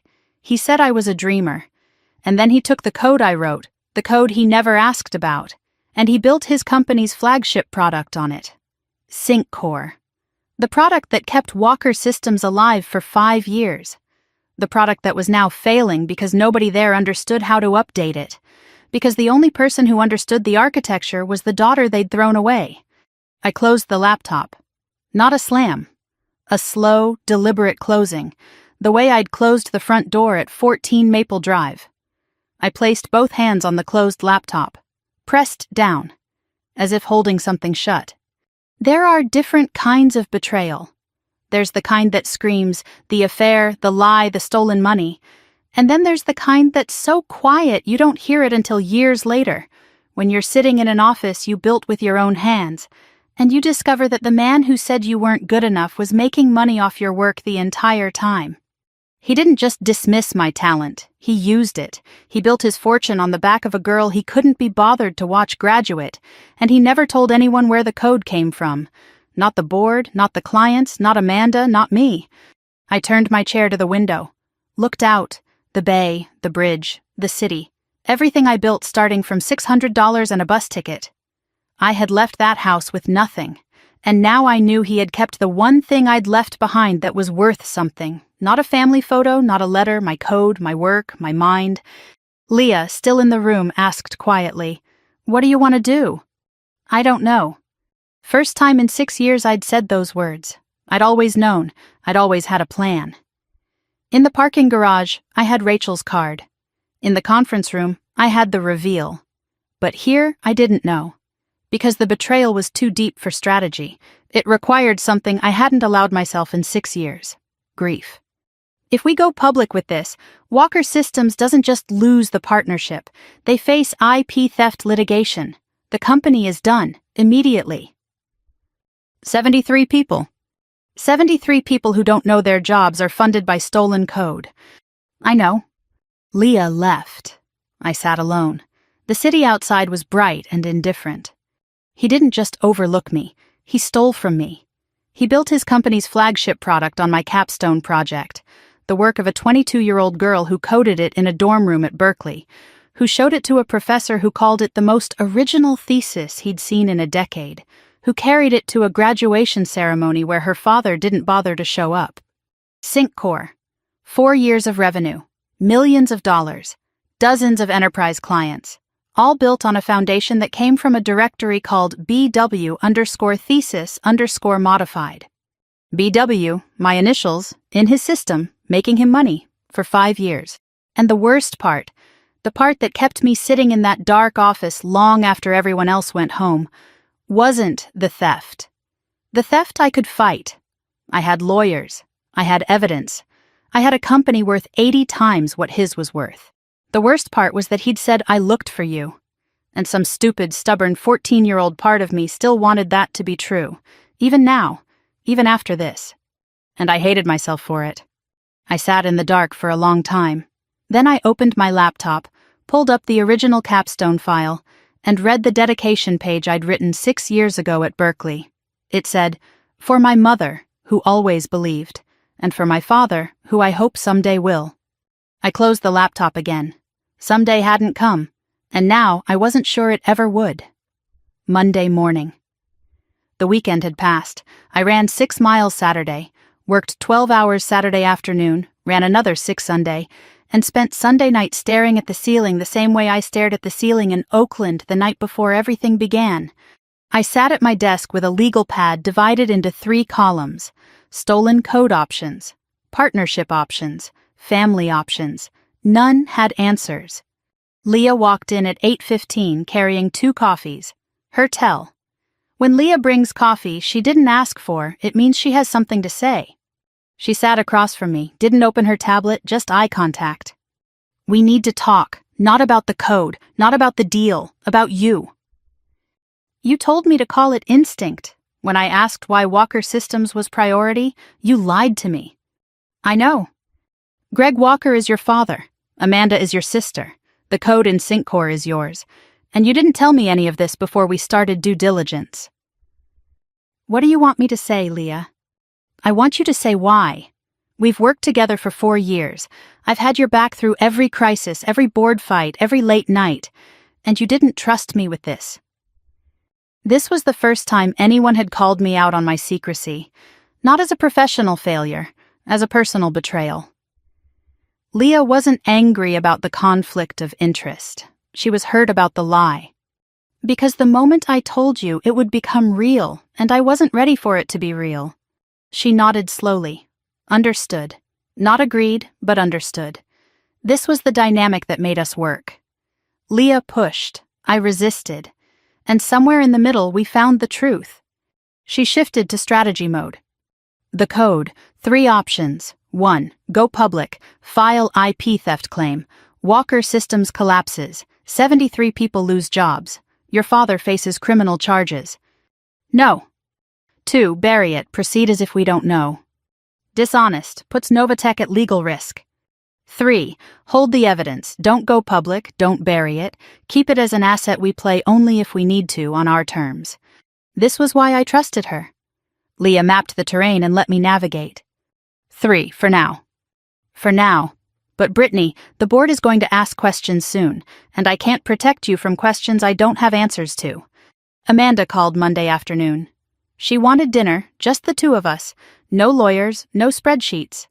Her tone was warm, sisterly, a tone I couldn't remember Amanda ever using with me. Amanda had never in my life asked me to dinner. Not for my birthday. Not before Berkeley. Not in 6 years. And now, 1 week after discovering her little sister was worth $4.5 billion, she wanted to be family. I said yes. Not because I believed her, because I wanted to see what she wanted. Tuesday evening, Zuni Cafe, Market Street. I arrived first, sat facing the door. Amanda arrived at 7:12, 12 minutes late, fresh blowout, red lipstick, cashmere sweater that cost more than my first month's rent in Oakland. Performing casual elegance. We ordered. Wine for Amanda, water for me. I don't drink when I need to stay sharp. Small talk, forced, fragile. Then she put down her glass. Dad's been a wreck since the meeting. He barely sleeps. He called me at 3 in the morning Thursday night and just talked about you, about when we were kids, about things I didn't even know he remembered. What things? The hackathon, the app you built when you were 14. He said he remembers you standing in the living room holding a laptop. My jaw tightened. He remembers, and he still turned away. He's a mess, Brittany. He knows he failed you. He doesn't know how to fix it. That's not why you're here. Slight flinch. What do you mean? You didn't call me for dinner to tell me Dad feels bad. You could have texted that. You're here because Walker Systems is dying and you need me to save it. You want me to sign the partnership. I want you to help us. That's what family does. Family. You didn't use that word when Dad said I'd never make it in tech. You didn't use it at Thanksgiving when he announced you were the future and I was the footnote. You didn't use it once in 6 years. We were kids. People say things. He wasn't a kid, Amanda. He was a father. And you had plenty of time to say something. You never did. Amanda's face hardened. The warm, sisterly mask slipped. Not all the way, but enough. Her voice dropped, the warmth replaced by something sharp. What do you want from me, Brittany? An apology? A trophy? You want me to say you were right and everyone else was wrong? Fine, you were right. You built a bigger company than Dad ever did. You're smarter than all of us. Congratulations. Is that enough? Can we move on now? I don't want a trophy. I want the truth about everything. Amanda's eyes flashed. The word everything landed differently. I was probing, seeing if she knew about the code. Her reaction, a microbeat of stillness, then deflection. The truth is that Dad is 60 years old, and his company is going to die without help. The truth is that you're the only person who can fix this, and you're making it about the past instead of the future. She didn't address everything. She redirected to the business case, the way Greg would. During the rest of dinner, I noticed something. Amanda checked her phone under the table 4 times. Each time she typed a quick response, her expression tightening before resettling into the casual mask. I didn't comment, I filed it. The dinner wound down. Amanda tried once more, reaching across to touch my wrist. Just think about it, please. Not for Dad, for the people who work there. I looked at the hand on my wrist. The same hand that waved dismissively at a laptop screen 14 years ago. I'll think about it. Amanda left first. I sat for another 5 minutes thinking. Something about that dinner was wrong. Not what Amanda said. What she didn't say. She came to convince me to save Walker Systems, but she never once asked about the partnership terms.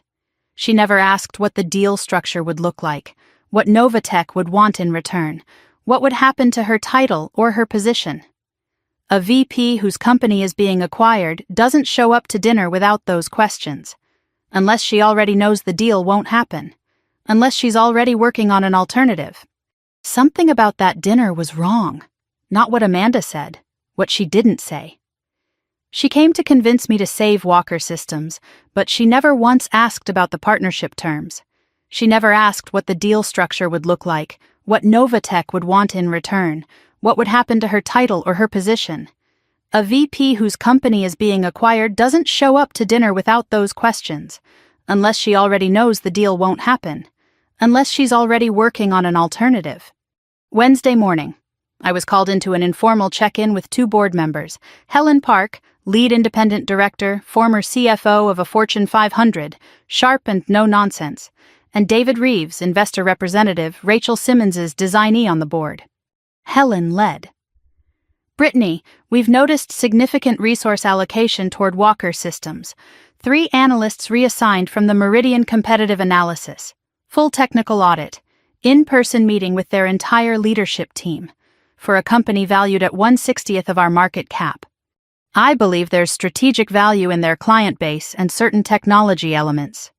We've reviewed the preliminary numbers. Walker Systems is in terminal decline. Revenue down 31%. 8 months of runway. VP of Operations with a 0 for 3 track record. Help me understand the strategic case. I held my composure. I couldn't disclose the family connection. Not yet. Not without legal counsel. I couldn't mention the stolen code. I gave a sanitized answer about enterprise data infrastructure and client transition opportunities. Helen wasn't convinced but gave me runway.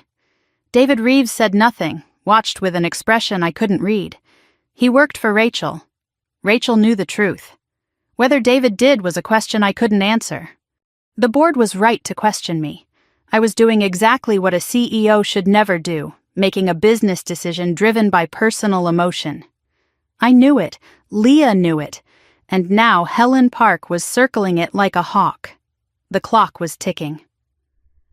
I either needed to make a real business case for Walker Systems or walk away entirely. Wednesday evening. I was at my desk reviewing the timeline when Leah walked in. No knock, no coffee, holding her tablet with the screen dark. Her face had the expression I'd only seen twice in 4 years, the expression that means something is very wrong. I found something and you need to hear it now.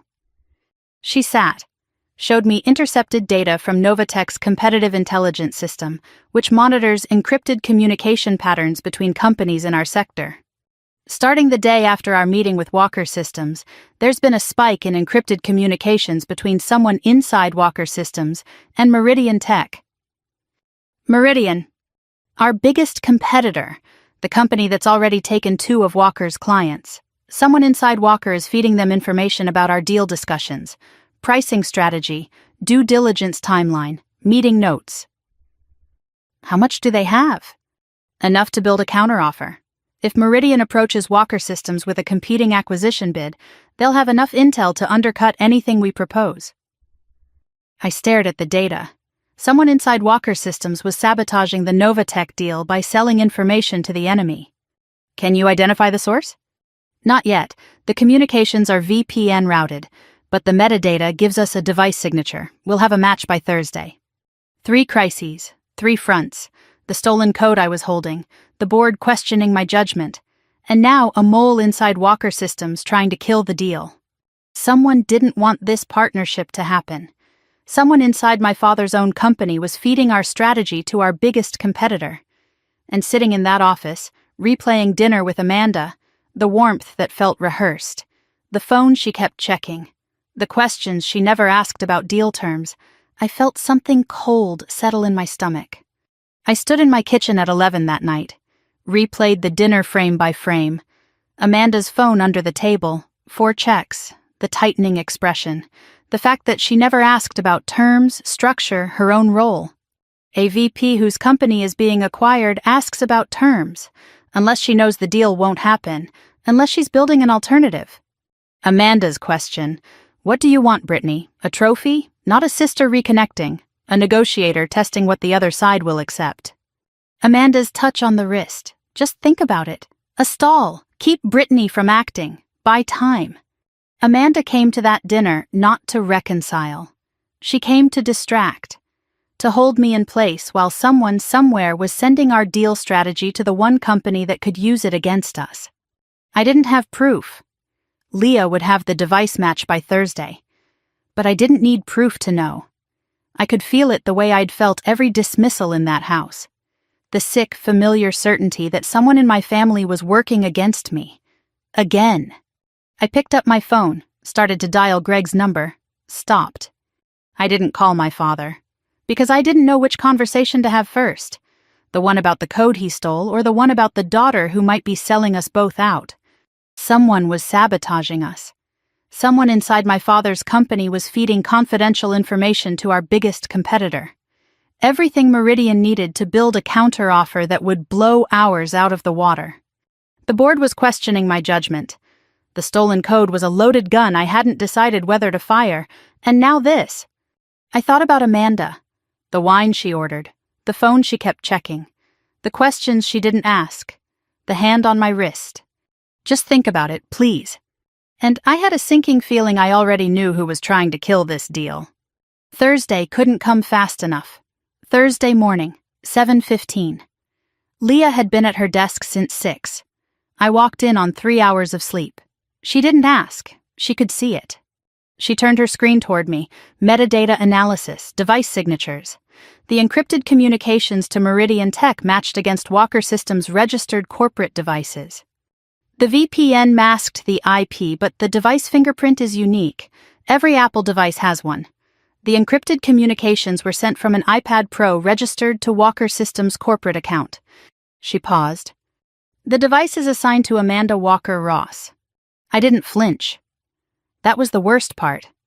I had known since Wednesday night, since the kitchen, since I counted the phone checks and the questions Amanda didn't ask at dinner. But knowing in your gut and seeing it on a screen are different things. The gut can be wrong. The gut can be paranoid, bitter, unfair.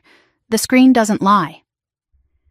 My sister had sat across from me at a restaurant, touched my wrist, said the word family, and then gone home and sent our deal strategy to Meridian Tech. Leah continued. The communications didn't go directly to Meridian. There was a relay, a second device that forwarded the encrypted packages. Victor Hale. His home laptop. He cleaned the metadata and forwarded everything to Meridian's VP of Corporate Development, the same exec who led the acquisition of 2 of Walker's former clients. Amanda and Victor had built a pipeline. She collected the intelligence from inside, meeting details, pricing strategy, timeline. He delivered it to the one company positioned to make a competing offer. If Meridian makes that offer, Leah said, Walker Systems takes it. Amanda keeps her title under new ownership, Victor negotiates a board seat or consulting fee, and Novatech is cut out entirely. It was clean. I'll give my sister that. A well-designed operation, the kind of plan that works when nobody is watching. The problem was, somebody was watching, and that somebody had spent 6 years building a company by being smarter than the people who underestimated her. Does Greg know? I don't think so. The communications bypassed his email entirely. He doesn't know his own daughter is sabotaging his last chance. Silence. Get Amanda here, tonight. Here? Novatech? My office, 8 p.m. Tell her I want to discuss partnership terms. She'll come. Leah studied me. Are you sure about this? No, but I'm doing it anyway. Thursday night, my corner office. City glittering through the windows. Desk lamp on, overhead lights off. The building was empty. No HVAC hum. The quiet was heavy. On my desk, a manila folder. Inside, the printed evidence, device match, relay logs, Meridian recipients' email headers. I had arranged it like a prosecutor's exhibit. Not to humiliate, to be undeniable. The elevator dinged at 8:04, 4 minutes late. Consistent. Amanda walked in wearing the same confident mask from the dinner, but her eyes were sharper. She sensed this wasn't a partnership discussion. You wanted to talk terms? Sit down. She sat. Her eyes flicked to the folder on the desk, then away. The micro-reaction of someone who knows bad news comes in folders. I opened the folder, slid the first page across the desk, said nothing. Amanda looked at it. Device match report, her name, her iPad, the Meridian connection. I slid the second page. Victor Hale's relay logs, timestamps, IP addresses, Meridian's VP of Corporate Development as the recipient. Third page, a summary of what was transmitted. Novatech's proposed valuation range, due diligence timeline, meeting notes, strategic priorities. I didn't speak during any of this. I let the paper talk, page by page, evidence by evidence, the way my father should have let my code talk years ago instead of dismissing it. Amanda's face went through a rapid series of expressions, shock, calculation, anger, and finally a settling, the expression of someone who has been caught and knows it. This doesn't prove anything. Someone could have used my device.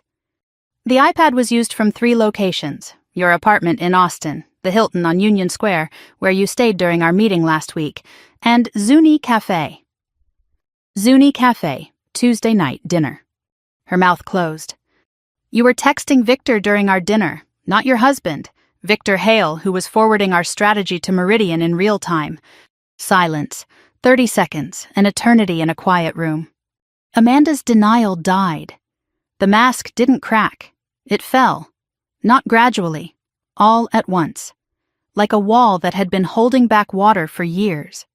She put her face in her hands. Her shoulders shook. I thought she was going to cry. She did, but only for 10 seconds. Then the tears ignited into something else. Her head came up, face wet but eyes burning. When she spoke, her voice was raw. Not the polished Amanda. not the dinner Amanda. This was the woman underneath all of those performances. And she was furious. You think you know what this was like? You think I did this because I'm jealous, because I'm petty? I think No, you're going to listen. For once in your life, you're going to sit there and listen to me. She stood, her chair scraped back. She was trembling, not with weakness, with pressure finally finding a way out. He put everything on me. Everything. The day you left, the day you packed a bag and disappeared, he walked into my room the next morning and said, "It's just us now. You're all I've got." I was 24 years old. And from that moment on, every single thing that happened at Walker Systems was mine to carry. Every quarter that missed projections, every client that left, every board meeting where Victor looked at me like I was a placeholder. Every time the numbers fell short, he didn't yell. He did something worse. He'd go quiet. He'd look at me with this disappointment, like I was proving that he'd bet on the wrong daughter. You gotta be free. You gotta disappear and build your own thing from scratch. You gotta fail in private. You gotta grow without anyone watching. I didn't get any of that. I was on stage every single day performing the role he wrote for me, knowing I wasn't good enough for it, knowing that the real version of what Walker Systems needed was somewhere in California, building it better, building it bigger, building it without us. Her voice cracked, the fury faltered. What was underneath was worse. It was grief. I knew. She was quieter now, almost to herself.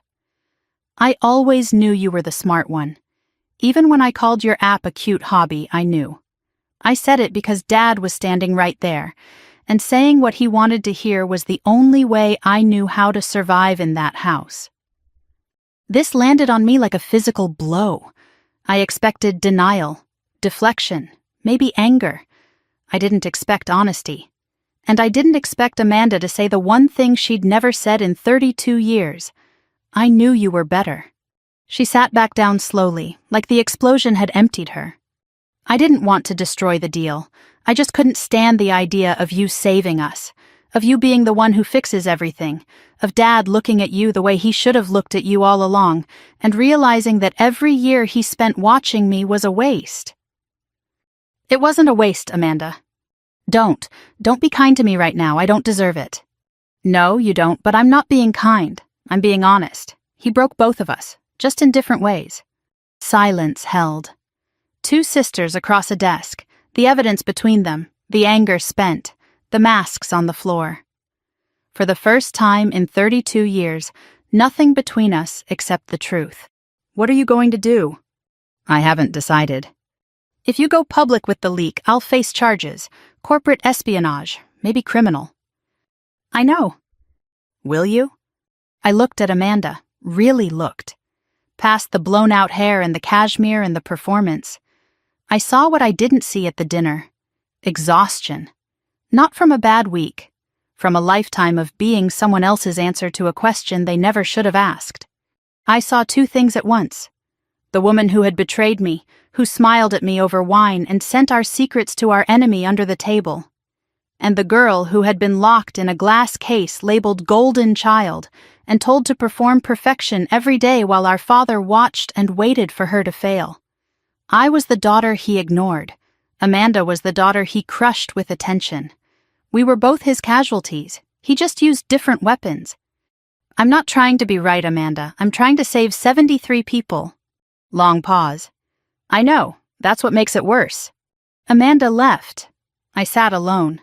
The manila folder was still open on the desk. The evidence pages spread like an autopsy. I picked up my phone, held it for a full minute before dialing. 3 rings, Greg answered. His voice was tired. The voice of a man who hadn't slept well in a week. Brittany? I know about Amanda. I know she's been communicating with Meridian Tech. I know Victor Hale is the intermediary. I know they've been feeding our deal strategy to your biggest competitor since the day after our meeting. Long exhale. Amanda, are you sure?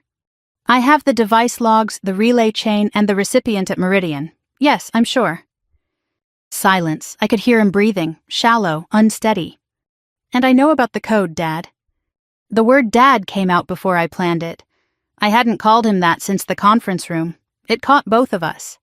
Sync core, BW_thesis_modified. My capstone project, my architecture, my code, the work you told me I wasn't capable of, running your company for 5 years. Silence, I counted. 1 Mississippi, 2 Mississippi, 3. I got to 11 before he spoke.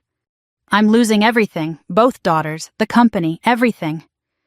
You didn't lose us, Dad. You pushed us away. There's a difference. Brittany, please, whatever you decide about the partnership, about the code, about Amanda, I'll accept it. I don't have the right to ask for anything. No, you don't. I hung up, put the phone face down on the desk, sat with my hands flat on the surface. I'm losing everything. He said it like a man who had just realized the house was on fire. But the house had been burning for years. He just hadn't been standing close enough to feel the heat. Friday morning. Dawn. I hadn't gone home. Second time this month. Coffee cups lined up on the credenza, the city waking up outside the windows. Leah arrived at 6:30, found me at my desk, same clothes as yesterday, eyes red, not from crying, from not sleeping. You've been here all night. Pull the offer. She sat slowly. You're sure? I'm done, Leah. The code is stolen. The VP is sabotaging us. The board is questioning my judgment. The CEO is my father who can't decide if he's sorry or just desperate. There's nothing here to save. There are 73 people. I know, and I can't save them by setting myself on fire. She nodded, didn't argue. She'd watched me carry this for 2 weeks. She knew when the weight exceeded the capacity.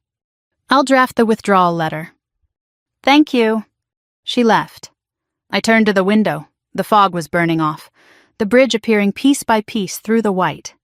I told myself it was the right decision, the smart decision, the decision any CEO would make when the deal is compromised. The target is sabotaged from within, and the personal entanglements are catastrophic. I told myself I had done enough. But sitting in that chair, watching the fog lift, I felt something I hadn't expected. Not relief, not closure, not even anger. I felt like I was running away again. I went home Friday evening. My apartment in Pacific Heights, where nothing reminded me of Austin, nothing reminded me of Maple Drive, nothing reminded me of a father who couldn't see me or a sister who couldn't stop performing. I ate half a bowl of soup. I sat on the couch. I turned on the television and watched nothing. I let the noise fill the apartment the way silence used to fill the house I grew up in. At 10:37 that night, someone knocked on my door.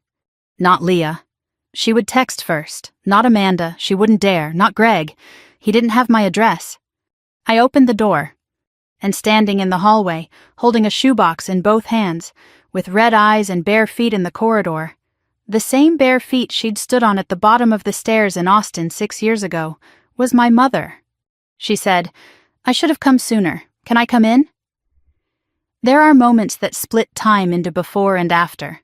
The laptop in the living room, the graduation chair, the parking garage, the conference room reveal. This was the last one. My mother stood in the hallway holding a shoebox in both hands, bare feet on the corridor carpet, hair gray now, cardigan over a blouse, no jacket. She had left Austin in a hurry. The shoebox was old, faded, one corner crushed. She held it the way you hold something that matters more than anything else you own. Red eyes, but she wasn't crying. She was past crying. I should have come sooner. Can I come in? I stepped aside. Her feet were cold on the hardwood. I saw the goosebumps on her ankles. A detail so small it shouldn't matter. It broke something in me anyway. She looked around the apartment. White walls, clean surfaces, no photographs. It's beautiful. It's empty. I know. We sat. She set the shoebox on the coffee table, folded her hands in her lap. The posture of a woman who learned to take up as little space as possible. How did you find my address? Rachel. One word, and with it a thread began to pull. She lifted the lid. Inside, letters, stacked neatly. Handwritten envelopes, each addressed to Brittany Walker, the Oakland studio, an old P.O. box, Novatech headquarters. Each envelope dated in her careful print. 2 inches of envelopes packed tight. What are these? 47 letters, one for every month since you left. I reached for the stack, hesitated. You wrote me every month? Every month, sometimes twice. I never received a single one. She nodded. I know, your father intercepted them. The room shifted. Something in the air changed. The first 3 I mailed to your Oakland address. They came back. Returned to sender. I didn't write that. He did. After that, I tried a P.O. box. He found those, too. He was checking the mail every morning before I woke up. Then I tried mailing from a different zip code. He found the receipts in my purse. Her voice didn't shake. The measured calm of a woman who learned to deliver devastating information without triggering the person she was married to. He didn't scream. He just said, "She left. Let her go." And he took the letters. Every single one. For 6 years. Where were they? His desk, bottom drawer, locked. I found them 3 weeks ago. 47 letters. 6 years. Every month, my mother sat down at the kitchen table in Austin and wrote to a daughter who never wrote back. Not because I didn't want to. Because her husband was standing at the mailbox every morning, erasing her from my life one envelope at a time. I opened the first letter, June 16th, 2019, the day after I left. My darling Brittany, you left last night. I stood at the bottom of the stairs and watched you go. I wanted to stop you, but you needed to leave, and I needed to let you. I'm so proud of you. I have always been proud of you, even when I was quiet. Especially when I was quiet. That last line, the callback across 7 chapters. It landed like a bell tolling. She had written it the morning after I left, before Novatech, before any of it. She had known I was special when I was just a girl with a suitcase and a broken heart. I opened another, September 2021. Inside, a newspaper clipping. Novatech Industries secures Series B funding. She had circled it and written, "That's my daughter." Another March 2023 Forbes 30 under 30. She wrote, "I showed this to the lady at the grocery store. She probably thought I was crazy." 47 letters. 6 years. Every month, my mother sat down at the kitchen table in Austin and wrote to a daughter who never wrote back. Not because I didn't want to. Because her husband was standing at the mailbox every morning, erasing her from my life one envelope at a time. She had been my audience for 6 years, and I never knew. Beneath the letters at the bottom of the shoebox, a USB drive. Blue, no label. There's something else you need to know. She held it between her thumb and forefinger. Such a small thing. Light enough to lose in a pocket. Heavy enough to change everything. The night before your graduation, you fell asleep at your desk. Your laptop was open. Your capstone project was on the screen. I went still. I didn't understand most of it. The code, the diagrams. But I read what your professor wrote. He said it was the most original work he'd seen in 10 years. I knew it was special. The same way I felt it when you showed me that app at 14, the one your father looked at for 4 seconds. I didn't know what I was looking at, but I knew it mattered. So I copied it. The whole project folder. I had a feeling I should keep it somewhere he couldn't reach it. After you left, when Syncor started making money, and everyone at Walker Systems was talking about this breakthrough architecture, I looked at the USB drive. I didn't understand the code, but I understood the file names. I saw the structure. And I saw the same structure in the Syncor marketing materials your father was so proud of. She looked directly at me. I've known for 4 years, baby. I knew he took your work. I kept the evidence. Why didn't you tell me? Because the letters weren't reaching you. Because every time I tried to reach you, he blocked me. And because I was afraid that if I told you before you were ready, it would destroy you. You were building something. I couldn't let his theft be the thing that stopped you. My mother. The woman who gripped a chair and said nothing at Thanksgiving, who whispered in kitchens and stood barefoot at the bottom of stairs. She had been holding a bomb for 4 years. She had sat across the dinner table from my father, watched him take credit for stolen code, and said nothing. Not because she was weak, because she was waiting. Waiting for the right moment.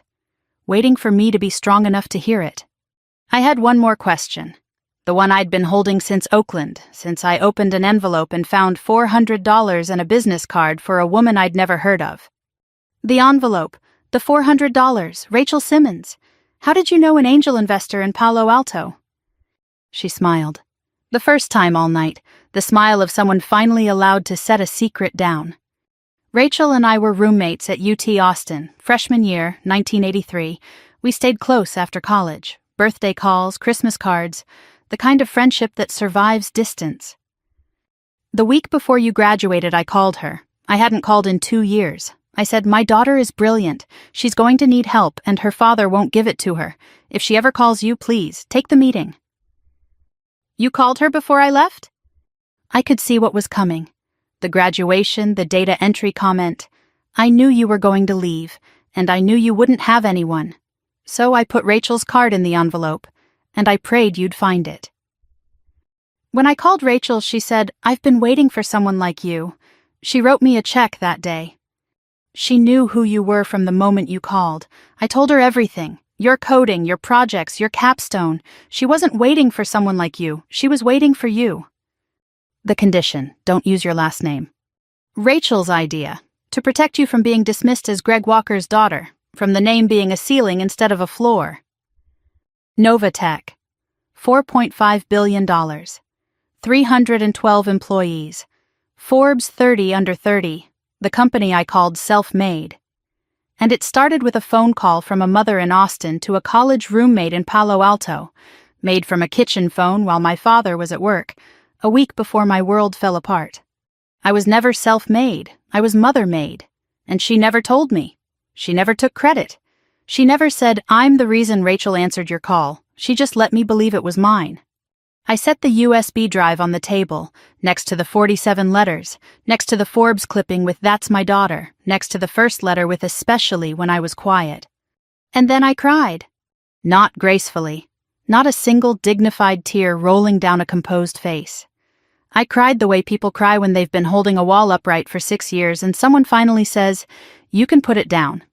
I sat on my couch in my empty apartment and I cried so hard my ribs hurt. I cried for the 14-year-old holding a laptop.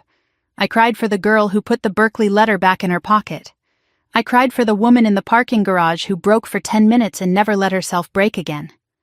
I cried for the 6 years I thought I was alone, and I cried because I wasn't. I was never alone.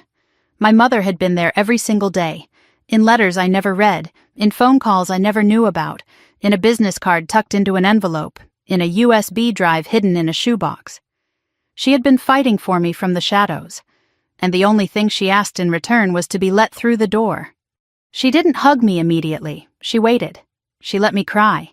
She had spent 30 years in a house where showing emotion was treated as weakness, and she knew the difference between comforting someone and interrupting their healing. When the crying slowed, she put her hand on my back. One hand, palm flat, between the shoulder blades. The gesture of a mother who has held this particular daughter in this particular way since she was small enough to carry. I couldn't protect you from him, but I could do this. You did enough, Mom. You did more than enough. I should have done more. I should have left him years ago. You stayed because you thought you could protect us from the inside. Yes, you did. We sat on that couch until 3 in the morning. She fell asleep with her head on a pillow I brought from the bedroom. I covered her with the blanket from the closet, the fleece one I'd bought at Target during my first Oakland winter. I sat in the chair across from her and watched her sleep the way she must have watched me sleep 1,000 times. And I thought about 73 people in Austin who were about to lose their jobs. I thought about Amanda, not the saboteur, but the girl who said "cute hobby" because her father was listening. I thought about Greg, not the thief, but the man who said "I looked for you" in a doorway. A man who blocked his wife's letters with one hand and claimed to search for his daughter with the other. And I thought about my mother, who had spent 6 years writing letters that were stolen, making phone calls that were secret, and keeping evidence that was dangerous. All so that her daughter would have a chance. I picked up my phone. It was 3:12 in the morning. I called Leah. She answered on the second ring. Because Leah always answers. Don't send the withdrawal letter. Pause. Okay. Put the offer back on the table, but change the terms. What terms? My terms. I wasn't going to save Walker Systems for my father. I wasn't doing it for revenge. I wasn't doing it because it was the right business decision. I was doing it for the 73 people who needed their jobs, for my mother who had been fighting for me from the shadows for 6 years, and for myself. Because I refused to let his failures define my choices. Because walking away now would mean everything she sacrificed was for nothing. I was done running. It was time to finish this. The 12 days after my mother's visit were filled with legal drafts, financial modeling, and due diligence revisions. Leah ran point on operations. I reviewed every page personally. This deal was not going to fail on a technicality. I had spent 12 days building an offer that was fair, not generous. Fair. Generous is what you do when you have power and want to be liked. Fair is what you do when you have power and want to be right. Wednesday morning, April 9th, Novatech headquarters. The large conference room with the walnut table and floor-to-ceiling windows facing the Bay Bridge. The room we use for signings, not pitches. I arrived at 7, 2 hours early. I placed the documents myself. 7 folders, 1 per term. I was building a courtroom. 1 additional folder, unmarked, black, I placed at my own seat. Inside, the SyncCore code comparison. Mom's USB drive analysis. The BW_thesis_modified directory name. This folder would be opened once, shown once, and its contents spoken aloud exactly once. I wore the same charcoal suit from the first Walker meeting, but today I added my mother's silver Timex on my left wrist, the one she handed me the morning after the shoebox. On my right, the tag Hoyer I bought after the Series B. 2 watches, 2 women. Leah arrived at 7:30. You ready? I've been ready for 6 years. That's not what I asked. No, I'm not ready, but I'm doing it anyway. 9 o'clock. The Walker contingent arrived. Greg, Amanda, Victor Hale, their counsel.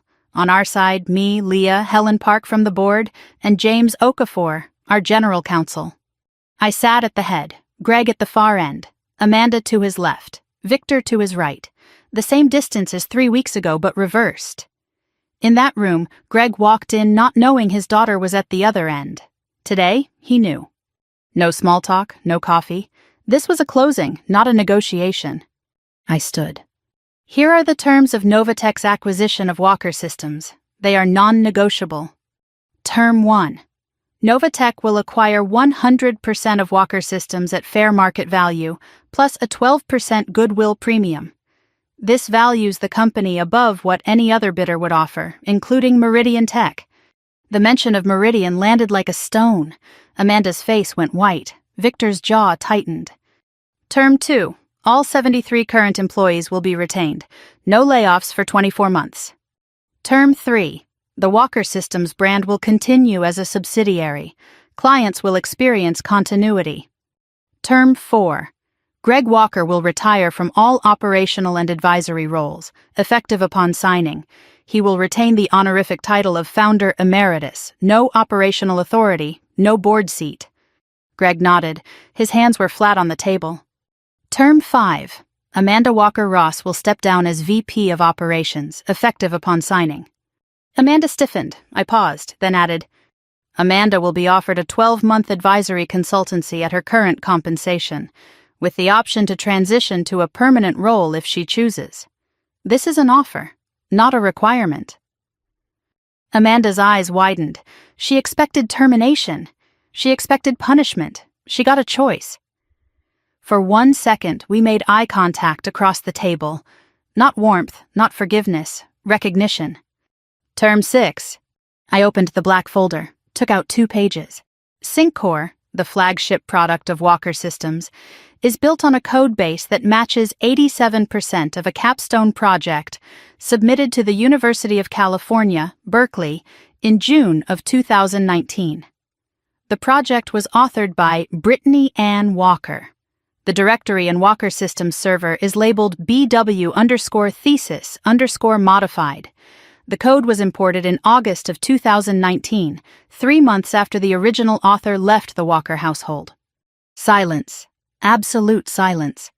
Helen Park's pen stopped moving. I want you to know that I know. Every line, every function, my architecture, my optimization pathways, my code, the work you said I wasn't capable of, running your company for 5 years. I looked at my father. And I'm still choosing to proceed with this acquisition, not because you deserve it, because it's the right thing to do. I watched his face as the weight arrived. Not shock. He already knew. What hit him was that I knew and I was still here. I hadn't used it to destroy him. I'd used it to show him the difference between revenge and justice. Term 7. Syncor will be rebuilt from the ground up under Novatech's technical direction. The new architecture will be original. A full IP audit will ensure no further misappropriation exists. These are the terms. Victor Hale spoke for the first time. This is extortion. You're using a questionable code comparison to force terms that strip the board of any oversight. Mr. Hale. I said his name the way a judge says a defendant's name. On March 19th, the day after our initial meeting, encrypted communications began between a device registered to Walker Systems and the VP of Corporate Development at Meridian Tech. Those communications contained Novatech's proposed valuation range, due diligence timeline, and strategic priorities. The device was registered to Amanda Walker Ross. The relay was routed through a laptop on your home network. Victor's face went gray. You served as the intermediary in a corporate espionage operation designed to funnel our deal strategy to a competitor. Your continued presence in this room is not something I'm willing to accommodate. Victor looked at Greg. Greg stared at the table. Are you going to let her... Greg, very quiet. Victor, stop. Victor stood, gathered his folder, walked to the door, stopped, turned, saw Leah holding a second folder with the full communication logs. He closed his mouth and left. Victor Hale was the only person who left that room without being offered a second chance, because he was the only person who had never been a victim. He was an opportunist, and opportunists don't get grace. They get consequences. The room resettled. Amanda hadn't spoken since term 5. She looked at Greg. Greg looked at her. Take the deal, Dad. 4 words. The most important 4 words Amanda had ever spoken. 3 weeks ago, she would rather have watched the company burn than let me save it. Now she was telling our father to let me do exactly that. Greg looked at Amanda for a long time. He was seeing both daughters in the same frame for the first time. The one he dismissed and the one he crushed. Both wounded, both present, both asking him to do the only thing he had left to do. He picked up the pen, signed. He signed his name the way he used to sign my report cards, quickly, without looking at the page. But this time, I think he knew exactly what he was signing. The company he built on code he stole, to the daughter he stole it from, on terms set by a woman he once said wasn't good enough for tech. The pen touched the page for 3 seconds. And in those 3 seconds, 30 years of Walker family history was rewritten. The room emptied. Amanda left first.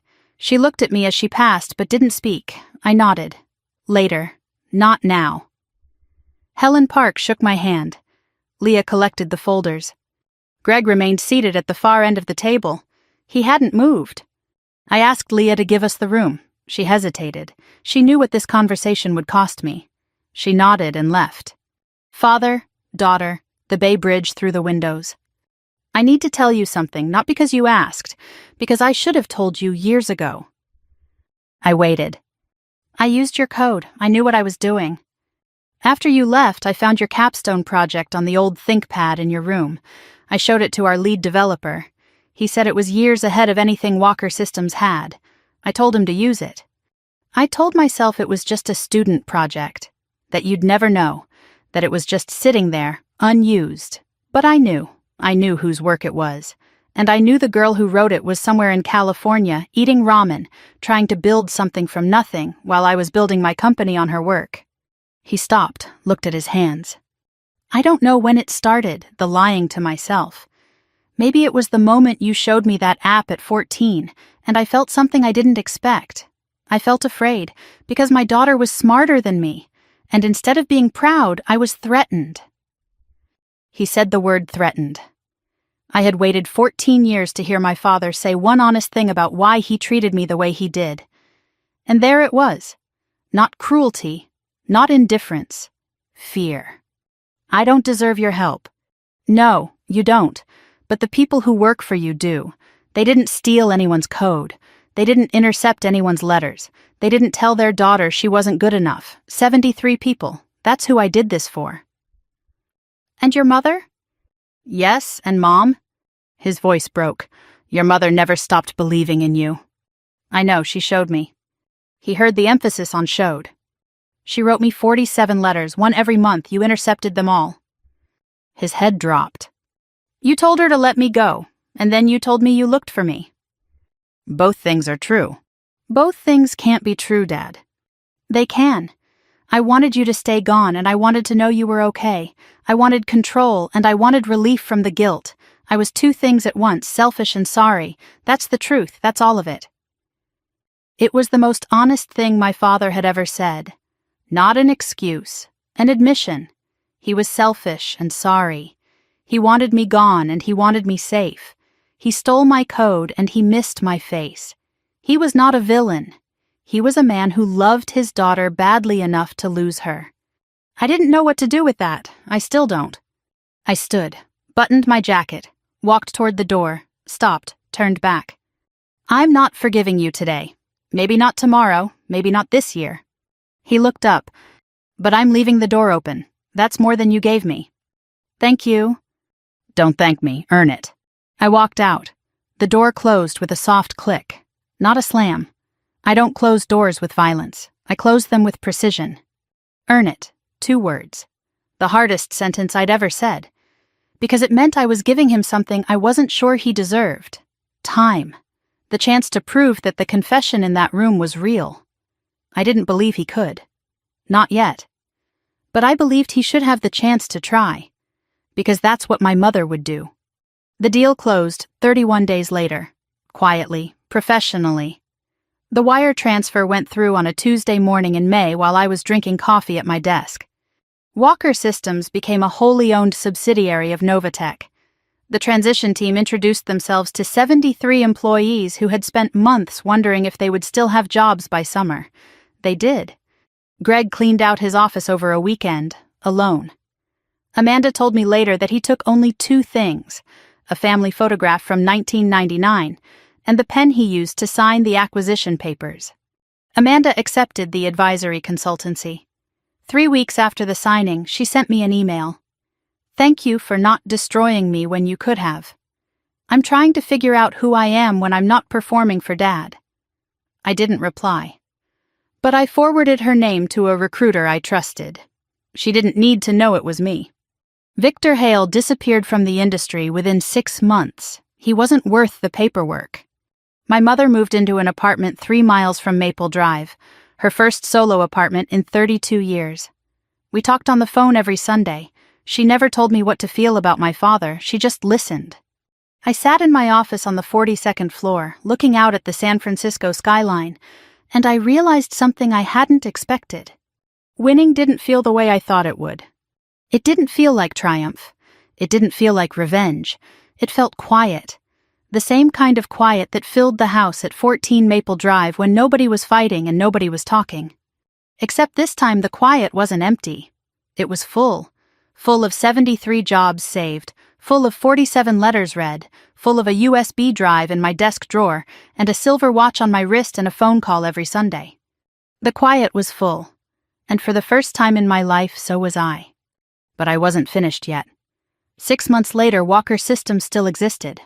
Not as it was, nothing stays as it was, but as something better.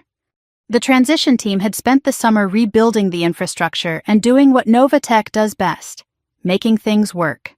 The 73 employees who had been waiting for the sky to fall found out it wasn't falling. Their jobs were intact, their benefits were upgraded.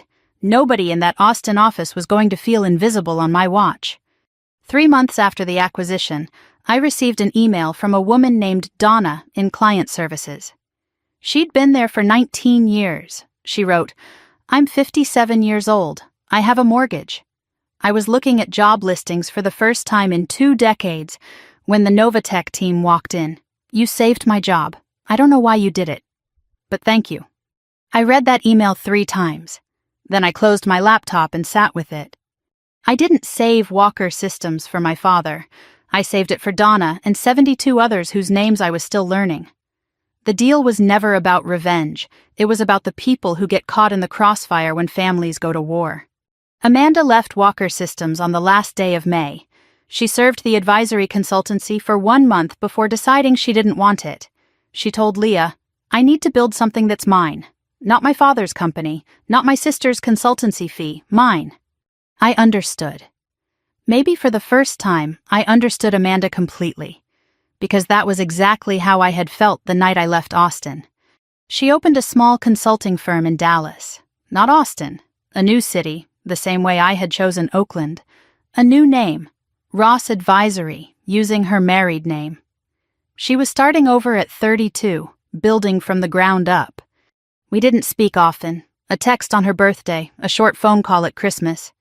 But in August, I forwarded her firm information to a Novatech client who needed operational consulting. I didn't sign the email. 3 weeks later, she landed the contract, her biggest client in the first year. She sent me a text in September. No context, just, "Thank you." I replied, "For what?" She didn't respond. We understood each other the way sisters do, in the spaces between words. I don't know if Amanda and I will ever be close. But we stopped being enemies. And for 2 daughters of Greg Walker, that was a kind of miracle. Greg retired. He moved into a smaller house north of downtown Austin, not 14 Maple Drive. He sold that house in July. We ate dinner once a month. I flew to Austin, or he flew to San Francisco. The dinners were difficult, not hostile, not warm. Difficult the way anything is difficult when 2 people are trying to build a bridge across a canyon they both helped dig. Sometimes he asked genuine questions about Novatech. He listened the way he should have listened when I was 14. Sometimes we sat in silence. The silence wasn't comfortable, but it was honest. The last time I visited his Austin house, I saw something on his kitchen table, a framed photograph. The 4 of us, Greg, Diane, Amanda, Brittany. 1999. I'm 5 years old in the photo. Mom is wearing a yellow dress. Dad is smiling, the kind of real smile I can barely remember seeing in person. He noticed me looking at it. "That's the last photo where everyone is happy. That's a lot of weight to put on one picture." "It's the only weight I have left." I looked at the 5-year-old version of me, completely unaware that the man behind her would spend the next 23 years failing her. I felt compassion, not for my father, for her. Next to the photograph was the pen, the one he used to sign the acquisition papers. He had kept it the way I had kept the letters. Greg Walker was not a good father. I don't say that with anger anymore. He was afraid of his daughter's talent, and he let that fear poison 30 years. But he was trying, slowly, clumsily. He said, "I'm proud of you" once, over dinner in August, and it came out so awkwardly that we both pretended it hadn't happened. I wasn't ready to call that progress, but I wasn't ready to call it nothing either. My mother flew to San Francisco for the first time last Sunday. I picked her up Saturday evening. We had dinner at a small Italian restaurant. Light things, saving the heavy thing for Sunday. Sunday morning I drove her to the Novatech building. The lobby was empty. I had arranged that. No employees, no meetings, just the 2 of us. The elevator opened. My mother stepped into the lobby. Marble floors, the logo on the wall, Sunday light streaming through the windows. She stopped, looked up at the logo, stood still for a long time. The way she looked at my capstone project the night before graduation. The way she looked at the Forbes article she pasted into letter number 31. The way she had been looking at everything I built for 6 years, from a distance, through newspaper clippings and web pages. But now she was here. Inside the building, not looking through a screen or a window. Here. I gave her the tour. We walked through the empty floors. She touched surfaces the way she touches things that matter to her, lightly, with her fingertips, as if memorizing them by feel. We reached the 42nd floor, my office. She walked in, looked at the desk, the view, the Bay Bridge, the framed photo on the credenza. It wasn't the family photo from 1999. It was a photo of her, taken at the airport Saturday evening. Diane walking through the arrivals gate with a smile I had never seen before, the smile of a woman visiting a world her daughter built. She saw the photo, she looked at me. She pulled me into a hug, the kind that holds years of distance in its arms and refuses to let go. In my office, on the 42nd floor, in the building I built with code she protected and a phone call she made. My mother held me, and I let her. I was never self-made. No one is. Every person who builds something great was carried by someone they didn't see. My mother carried me. Rachel carried me. Leah carried me. Self-made is a myth. We are all someone else made, and the bravest thing you can do is admit it. Later that Sunday, my phone rang. Rachel Simmons. Your mom called me yesterday, before she flew out. She read the Fortune article. She's very proud. I looked at Diane on the couch, reading a paperback she'd brought from Austin. She always was, I just didn't know.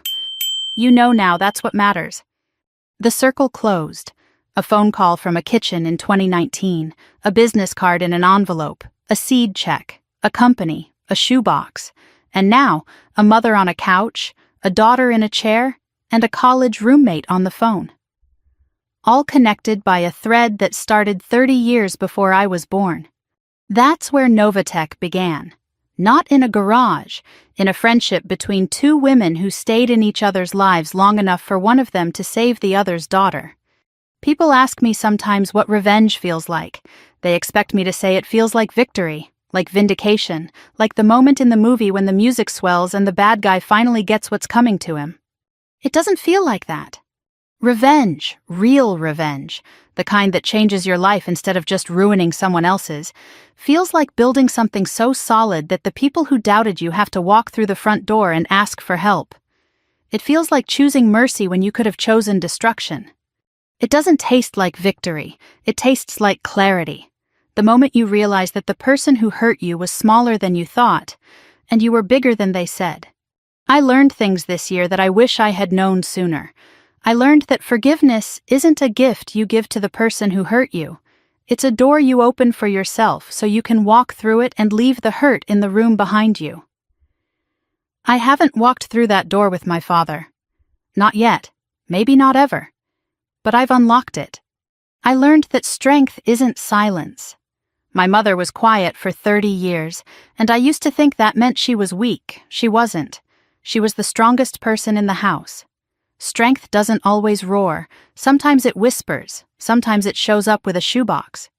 I learned that sisters can wound each other in ways no one else can, and heal each other in ways no one else can either. And I learned the most important thing of all. I didn't become the person my father believed in. I became the person I believed in, and that was always enough. My father believed in the version of me that was small, quiet, and easy to overlook. A footnote in the Walker family story. I believed in a different version.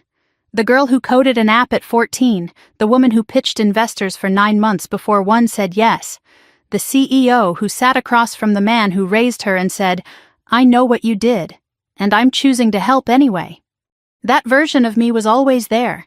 She was there in the ramen apartment. She was there in the parking garage. She was there in the conference room and on the couch at 3 a.m. with her mother's hand on her back. She was always enough. I just had to stop waiting for someone else to tell me that. I told you this story because I think you needed to hear it. Maybe not the details. The code, the acquisition, the conference room. Those are mine. But the feeling underneath?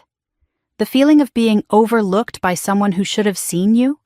Of being told you weren't enough by someone whose opinion shouldn't have mattered but did? That feeling isn't just mine. I know it isn't. Because every time I tell a story like this, I hear from women who say, "That was me, that was my family, that was my life."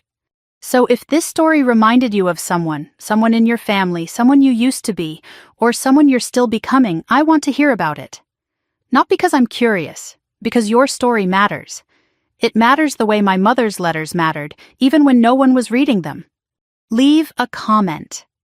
Tell me one thing, just one, that this story made you think about.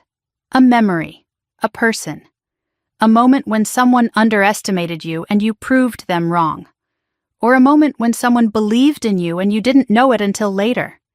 And if you're new here, if this is the first story you've heard on this channel, I'd be grateful if you subscribed, not for the numbers, for the reason we do this. Because every week we tell stories about people who were told they were too small, too quiet, too old, too late, too much, or not enough. And every week those people prove that the ones who underestimated them were wrong. You are not too small, you are not too late, you are not too anything. You are enough, you've always been enough. You just need someone to say it out loud. I looked out the window at San Francisco, the bridge, the bay, the fog beginning to roll in from the ocean, the way it does every afternoon, soft and certain, covering the city in something that looks like forgiveness. And on my desk, in the bottom drawer, 47 letters from a mother who never stopped writing. I closed the drawer, I picked up my coffee, I went back to work. There was still so much to build. This story is fictionalized for dramatic effect.